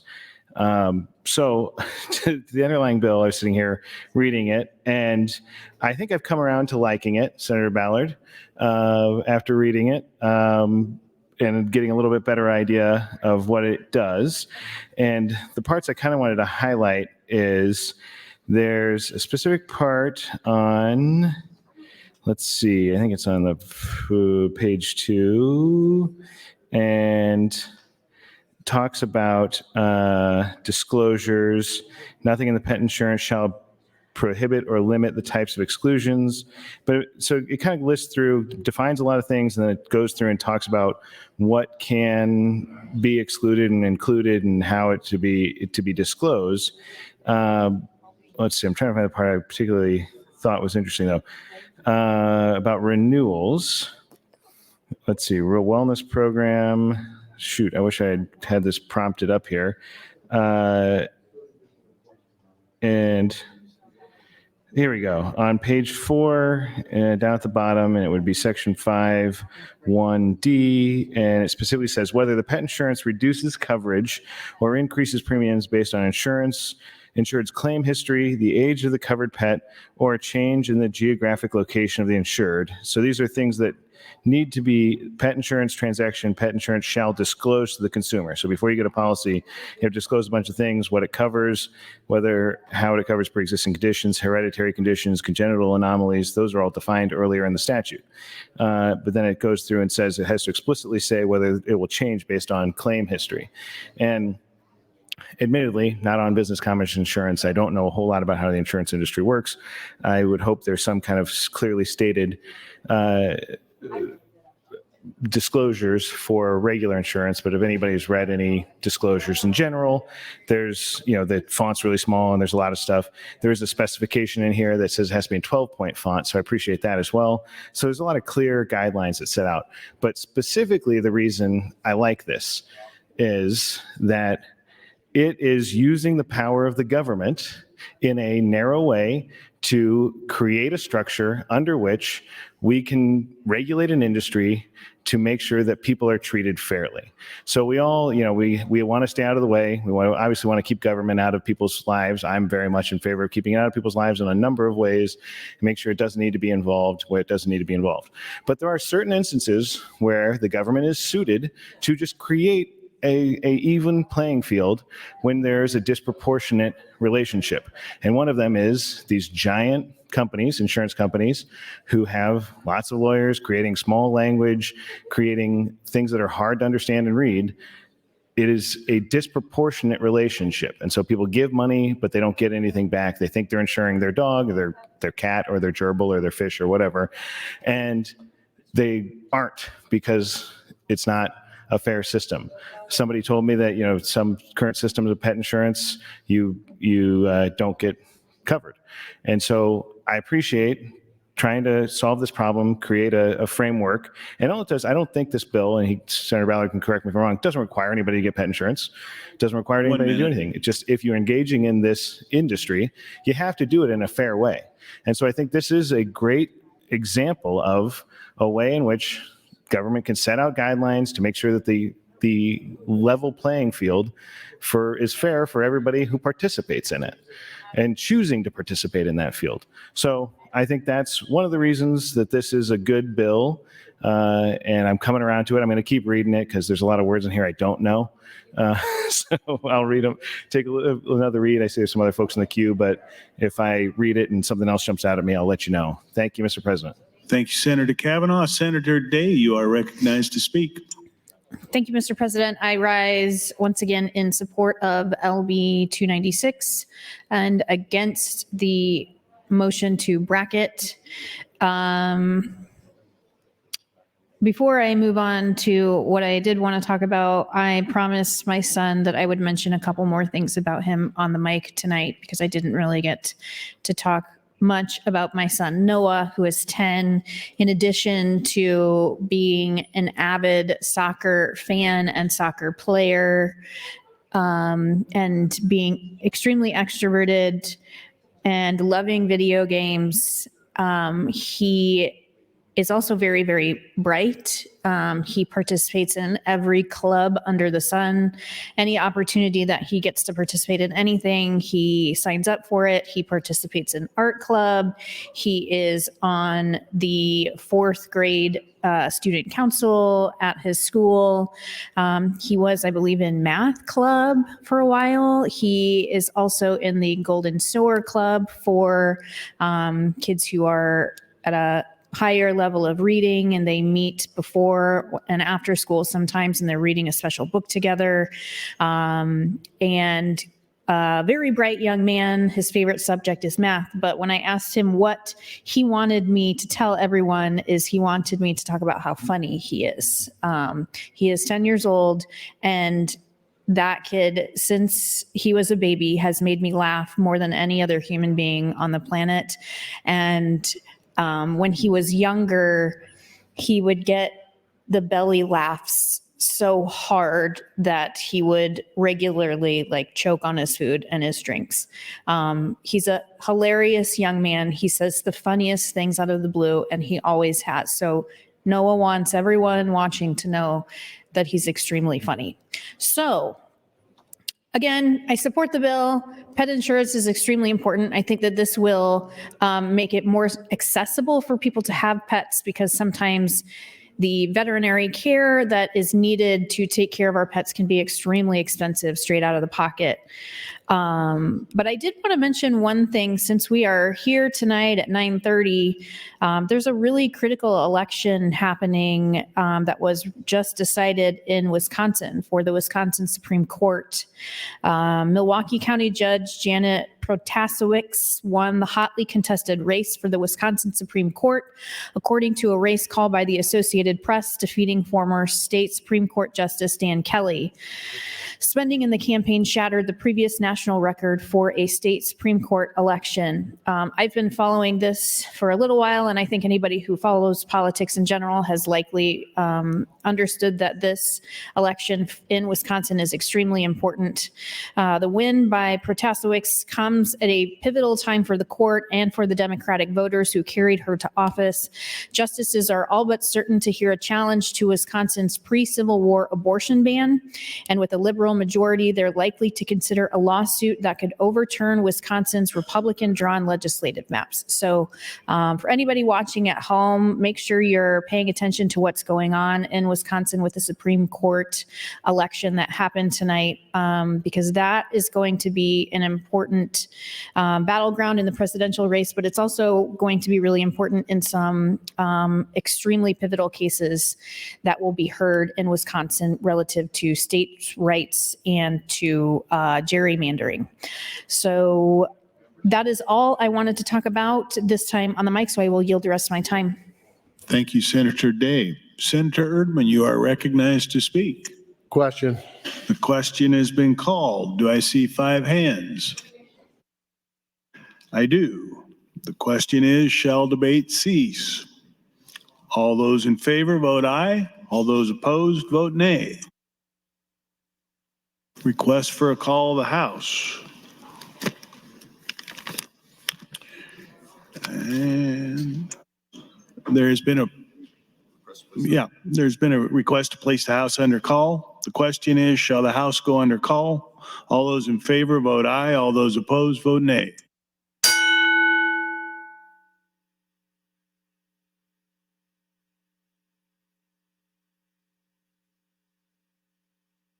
Record, Mr. Clerk.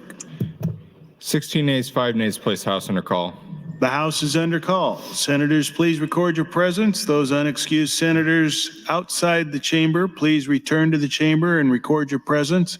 All unauthorized personnel, please return, or please leave the floor. The House is under call.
All unexcused senators are present.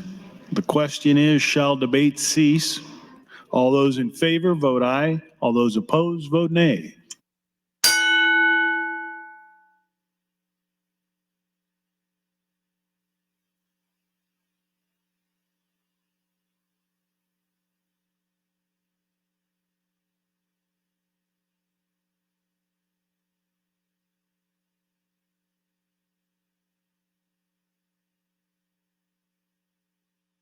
Mr. Clerk, please record.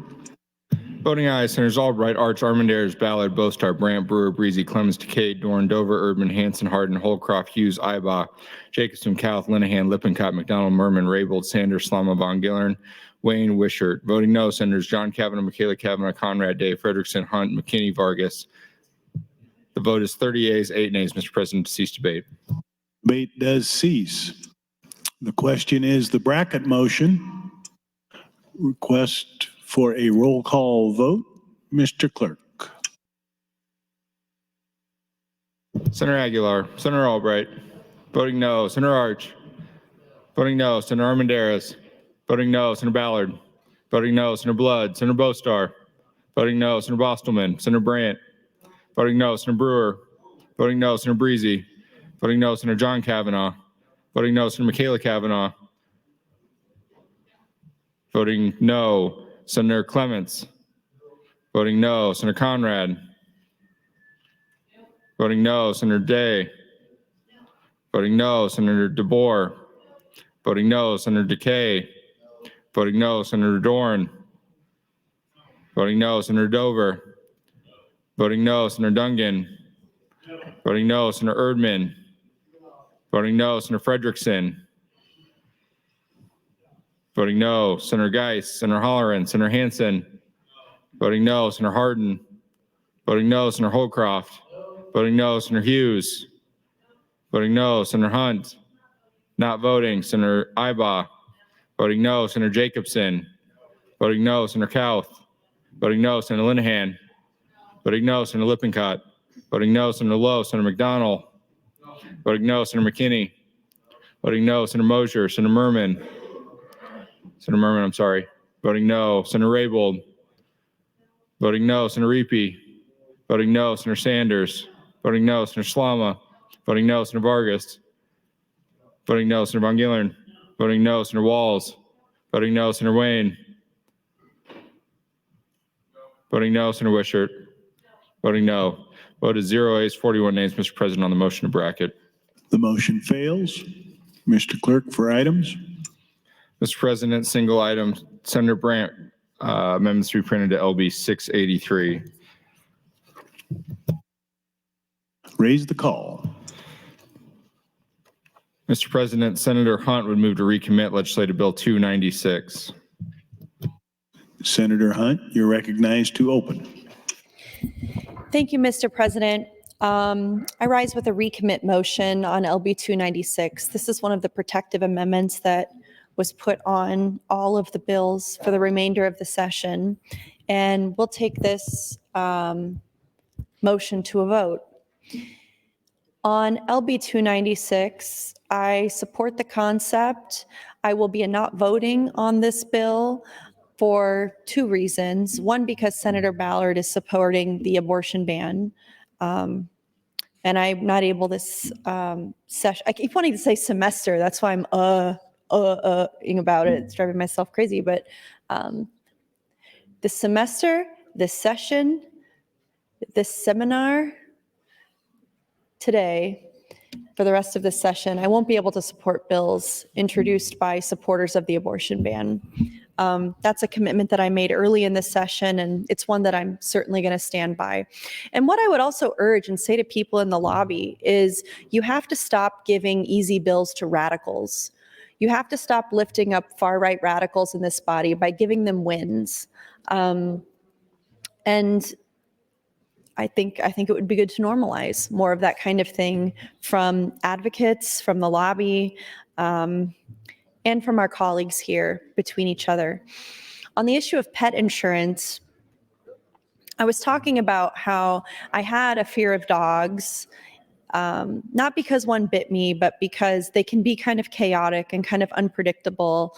And they gave me a lot of anxiety, honestly, not knowing if it was going to jump on me or lick me or, you know, if it was well trained or I don't know why, but it really set something off in my mind that made me really, really anxious to be around dogs. It's strange because I grew up with dogs. I had a dog named Murray that my dad got from my mother as a wedding gift. So when they got married, my mom unwrapped this gift and it was a dog bowl. And she was so excited. And then she and my dad went to the Humane Society and they found a puppy. And they had that dog until I was 14 when Murray passed away. Murray's also my mom's dad's name. Murray is my maternal grandfather. And so they kind of named the dog Murray as a joke because in my family, they thought maybe that name wouldn't be passed down. So they passed it down to the dog. It's a good Irish name. After Murray passed away, we got another little dog named Scout. And we named her Scout because both of my parents are really, really involved in Boy Scouts and Girl Scouts. My brother and I were raised in scouting. My brother's an Eagle Scout. I was a Girl Scout all throughout school. And so we named our dog Scout, which was kind of cute. And so I grew up with these dogs, but it was just other people's dogs that made me anxious. And a lot of that started to go away when I started knocking doors. And this was, anyone who's ever knocked a lot of doors, if you haven't done this, and I know a lot of you haven't, frankly, you haven't had to, or maybe that's just not the way you do it in your district. Maybe you run more of a mail campaign, but knocking doors does something so interesting to you psychologically. I mean, I've knocked doors where people pulled guns on me. Doesn't that sound insane? Well, it happened. I've knocked doors where dogs jumped on me. I've knocked doors where people gave me lemonade and baked goods and gifts. And I've knocked doors where people were mean and told me never to come back there. One guy told me that he's heard that I don't have any male employees at my store, so he wouldn't vote for me because none of my employees at the shop are men. Anything under the sun, you can think of it, I've heard it at the doors. And but the dogs was really the thing, door after door, that sort of was really good for me because it desensitized me to the anxiety and fear that I had about dogs. And I think there's something about knocking a door of a constituent, of a voter, and not knowing what's going to be behind that door. Because this is a nonpartisan race, I knocked every door. I didn't just knock progressives, I knocked conservatives and nonpartisan people.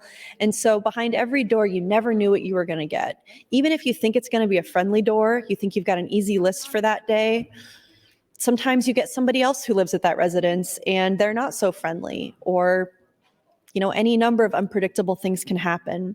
So the anxiety I had around the unpredictability of dogs was treated not just by seeing dogs at the doors, but by the unpredictability of the whole job itself, of not knowing what's going to be behind every door, of the adrenaline rush that honestly comes with every door.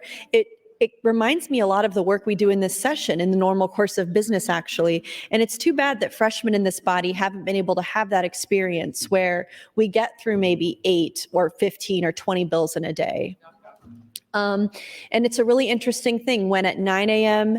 you're fighting for a bill, at 10:30 a.m. the same person who was your ally in the fight for a bill, you're now against each other on the next bill. At 2 p.m. you come to another bill where you're together again, working on the same team. And then at 4 p.m. you're against each other again. And it's really this roller coaster up and down that is held together by the health of relationships. And that's something that the Speaker Arch, has failed to engender in this legislature by allowing bills like LB 574 to take up all of the oxygen and all of the energy for a session, and not being able to come to a solution to keep that bill off the agenda and kill it when it needed to be killed. Speaker Arch, of course, could have been not voting on that bill, and then we'd be in a very different place right now. And all of the freshmen in this body would be having what I would call a more normal experience as a state senator, where we do have that roller coaster experience that reminds me so much of knocking doors, not knowing what's going to be behind the door.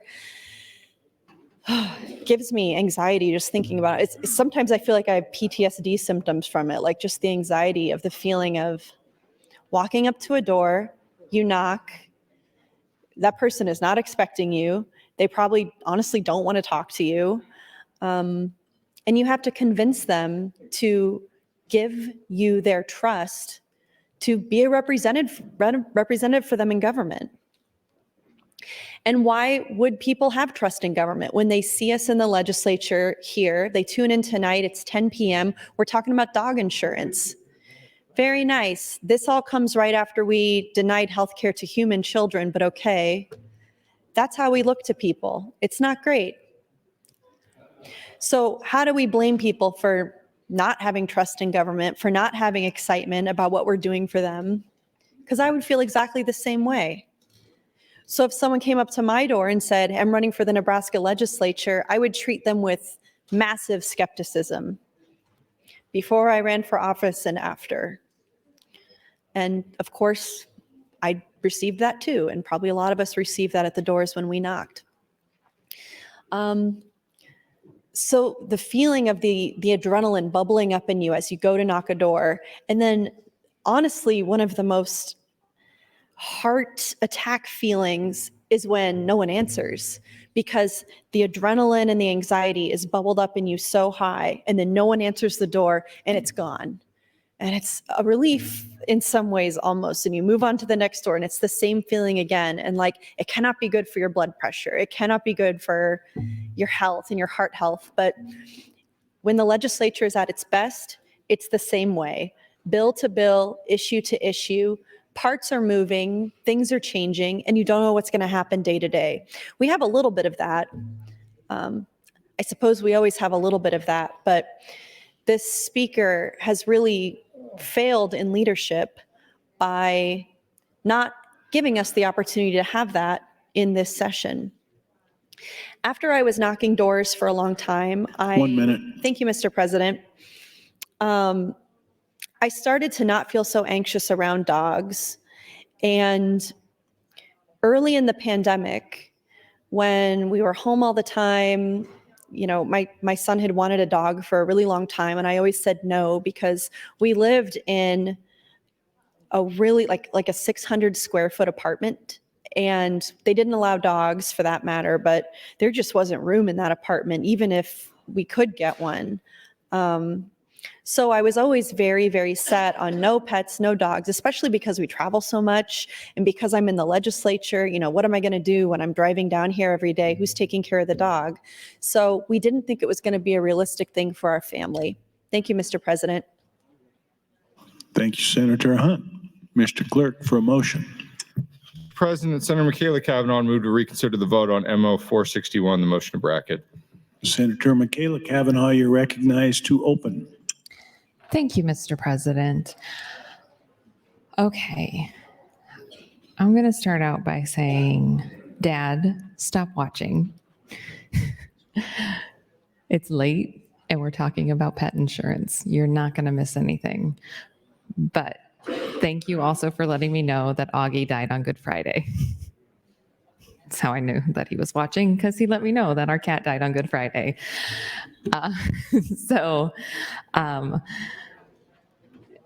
It is always entertaining. He's not the only one that's texted me tonight various comments. There are so many people that are still watching that are apparently riveted by the pet conversation. And I appreciate that. But I don't have any more pets to talk about. So I'm going to withdraw my motion. Thank you. Thank you, Senator Cavanaugh. The motion is withdrawn.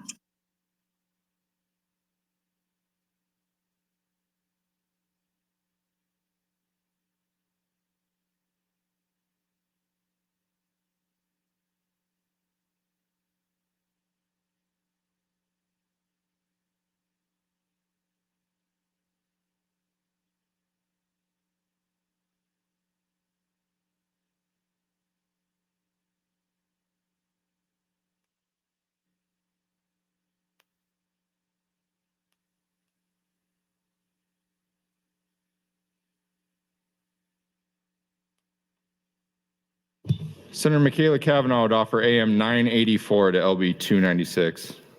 Senator Cavanaugh, you're recognized to open on the amendment. I would like to withdraw all of my amendments. Thank you.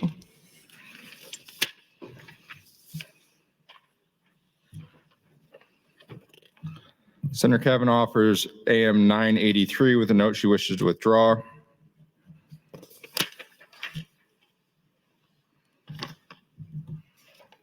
Senator Kavanaugh offers AM 985 with a note she wishes to withdraw. Oh, we got extra. Senator Michaela Kavanaugh offers AM 986 with a note she wishes to withdraw. Senator Kavanaugh offers AM 987 with a note she wishes to withdraw.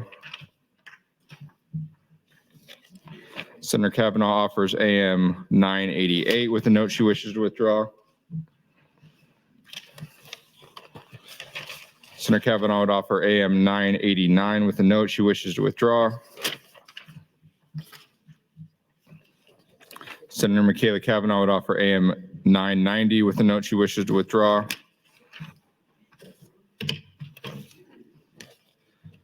Senator Michaela Kavanaugh would move to offer AM 991 with a note she wishes to withdraw.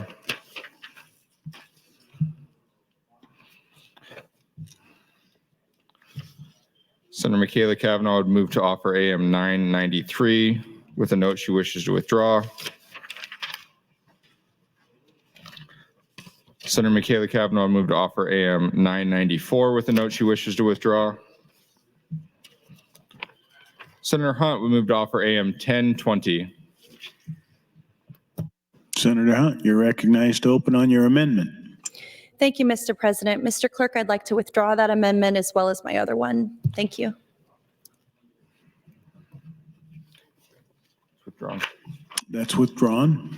Mr. President, next amendment, Senator Hunt would move to amend with AM 1021 with a note she wishes to withdraw.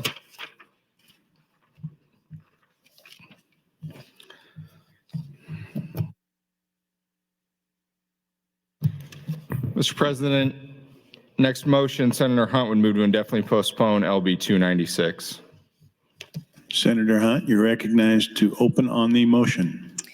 Thank you, Mr. President. Mr. Clerk, I wish to withdraw this motion as well as my subsequent motions. Thank you.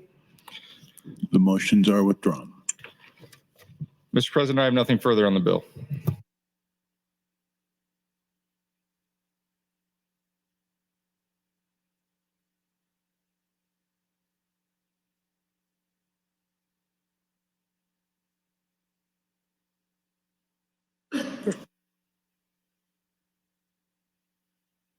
Senator Ballard for a motion.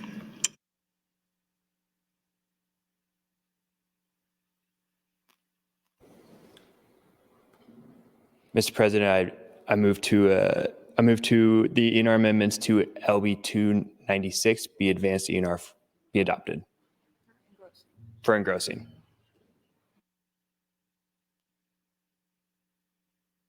The motion is to advance LB 296 to ENR for engrossing. All those in favor say aye. Opposed, nay. It is advanced. Mr. Clerk. Mr. President, the next bill, legislative bill 298. First of all, Senator, there are no ENR amendments. I do have additional amendments pending. Senator Linehan would move to amend with AM 657. Senator Linehan, you're recognized on your amendment to open. So after we passed this on general file, Millard Public Schools came to me and they had just some language changes. It doesn't really change the bill, or I don't think it'll change the effectiveness of it. They just made it a little broader, and I like the language changes, and that's all this amendment is. It's just what Millard brought me for language changes in the bill. So I would appreciate your green amendment on this amendment.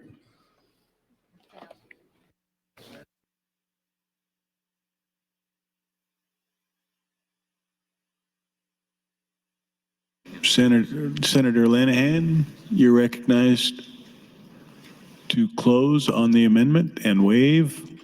The question is the adoption of AM 657. All those in favor, vote aye. All those opposed, vote nay.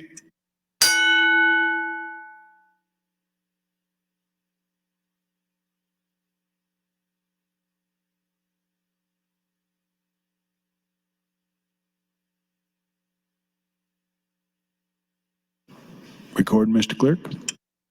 33 ayes, no nays, Mr. President, on adoption of the amendment. AM 657 is adopted. Mr. President, next amendment from Senator McKinney would move to adopt with AM 1188. Senator McKinney, you're recognized to open on AM 1188. Thank you, Mr. President. AM 1188 amends LB 630 into LB 298, and LB 630 directs the Department of Education to develop a model dress code and grooming policy. The model policy will facilitate and encourage school districts to provide an inclusive and positive learning environment for our ever-growing diverse student populations. The policy will allow for certain exceptions and the related processes, like that of LB 451, where it needed to comply with health and safety laws of the state, rules and regulations. And in a recent report authored by the ACLU of Nebraska, IB Black Girl, Free the Hair, Nebraska Indian Education Association, and the UNL Muslim Law Student Association, the coalition highlighted the need to update school dress code and grooming policies to ensure that students can show up to school as their true selves. After the hearing and their findings, I hope you agree. The report found that 90% of school districts they surveyed, there was at least one school with the dress code that contained direct racial or religious implications. Some examples of those items prohibited wearing hair scarves, bandanas, do-rags, all directly impacting students of color. It also, and in 85% of the school districts they surveyed, there was at least one school which allowed for punishment of dress code violations, including missed class time. Lastly, all school districts had at least one school with a vague or subjective dress code relating to grooming, hairdressers, and hair. Similar concerns have caught the attention of the U.S. Government Accountability Office studying school dress codes. In that study, the GAO found that schools that report enforcing strict dress codes predominantly enroll Black and Hispanic students and are more likely to remove students from class. LB 630 tracks with the local coalition and U.S. government recommendations. We would join 15 other states, including neighboring Colorado, which have already passed legislation prohibiting hair discrimination in schools. Testifiers behind so the legal landscape on this issue, and also include there was a situation with the Native American family where a student had her hair cut, which was in violation of a lot of things, and it brought a lot of attention to this issue. And LB 630 was voted out of the Education Committee with no opposition and was designated with a speaker priority. Also, just for clarity, in Section 2, it instructs the Department of Education to develop and distribute a model dress code and address certain prohibitions in the model dress code. The model policy must include a statement specifying consistency with schools' overall discipline plan. The Department of Education may, as a part of the dress code and grooming policy, adopt health and safety standards. And that's just to let everybody know that if a student is taking a class with industrial tech or those type of things, the schools can adopt policies to make sure that students are being safe, and if they're in those type of courses, that the school can direct the students to cover their hair in a way that protects the school and protects the student from any harm, just for clarity. And I guess I'll leave with that. Thank you. Thank you, Senator McKinney. Senator Conrad, you are recognized to speak. Thank you, Mr. President, and good evening, colleagues. I rise in support of AM 1188 and LB 298. Senator McKinney has done an absolutely fantastic job leading this effort, and just wanted to commend his leadership. I know that the Education Committee had one of the most compelling hearings of the session when we heard this matter, and I have been committed in working in good faith and partnership with Senator McKinney and others interested in this bill, including the diverse set of community partners who helped to bring this measure to fruition, to find a path forward, even under difficult circumstances in this current legislative session. So whether that was through another education bill or through the fortuitous appearance of Senator Linehan's education bill, which is on our agenda tonight, I think it is long overdue that this body has had an opportunity to take this up and move this important bill forward. And just wanted to thank Senator McKinney for his incredible leadership, and thank Senator Linehan for her graciousness in coordinating this evening as well. Thank you, Mr. President. Thank you, Senator Conrad. Senator Linehan, you're recognized to speak. Thank you, Mr. President. I want everybody to know that I voted LB 888. I don't remember the bill number, but I voted, as all the rest of the members on the Education Committee voted Senator McKinney's bill out 8-0. We all felt it was very important that we do this. The hearing was very disturbing in that, we've talked a lot about rules here. Imagine being a child in a school and they can change the rules and they're not clear. It's not fair, and this needs to be done. I am also asked the pages, and I'm sure they're working on this hard. There was a story in the Omaha World Herald, it was last week, front page picture of a woman I've worked with some, and her daughter's dyslexic, who they told their story about struggles in getting help. There's also a story about a woman who was in the public school system, could see this was a problem, and started her own business trying to help kids with dyslexia. And I got an email this week after that story was in the paper of another family who had a child who struggled for 3 years. And then finally they went and found a school that they're now paying $10,000 a year for her to learn how to read. But they're very happy because his father sent me a picture of his daughter writing the teacher a thank you note where she managed to spell deer right. Thank you very much for teaching me. I'm learning a lot with all the words spelled right. So this is really, really something. And we talked a lot about children this session, and they're all important, and but this has been going on for decades. And it needs to stop, and these kids can be helped, and we need to teach them how to read. How they learn to read, not how some adults think they should learn, but how they are going to learn to read, which is different than other children might be able to read. So I appreciate your green vote on the amendment and on the underlying bill. Thank you, Mr. President. Thank you, Senator Linehan. No one in the queue. Senator McKinney waives closing on AM 1188. The question for the body is the adoption of AM 1188. All those in favor, vote aye. All those opposed, nay.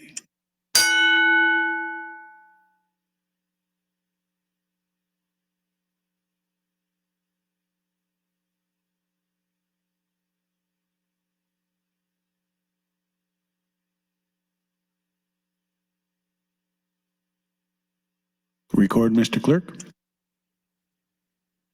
37 ayes, no nays, Mr. President, on adoption of the amendment. AM 1188 is adopted. Mr. Clerk, for motions. Mr. President, Senator Hunt would offer MO 473, 474, 475, 476, 477, and 478, all with a note she wishes to withdraw. Additionally, Senator Michaela Cavanaugh would move to offer AM 1009, 1006, 1007, 1004, 1005, and 1008, all with notes that she wishes to withdraw those as well. Mr. President, I have nothing further on the bill. Senator Ballard for a motion. Mr. President, I move that LB 298 be advanced to E&R for engrossing. The question is the advancement of LB 298 for E&R engrossing. All those in favor, say aye. All those opposed, say nay. It is advanced. Next item, Mr. Clerk. Mr. President, Legislative Bill 298A. Senator, I have no ENRs and nothing on the bill. Senator Linehan, or Senator Ballard, you're recognized for a motion. Mr. President, I move that LB 298A be advanced to E&R for engrossing. You've heard the motion. All those in favor, say aye. Those opposed, nay. It is advanced. Mr. Clerk, for items.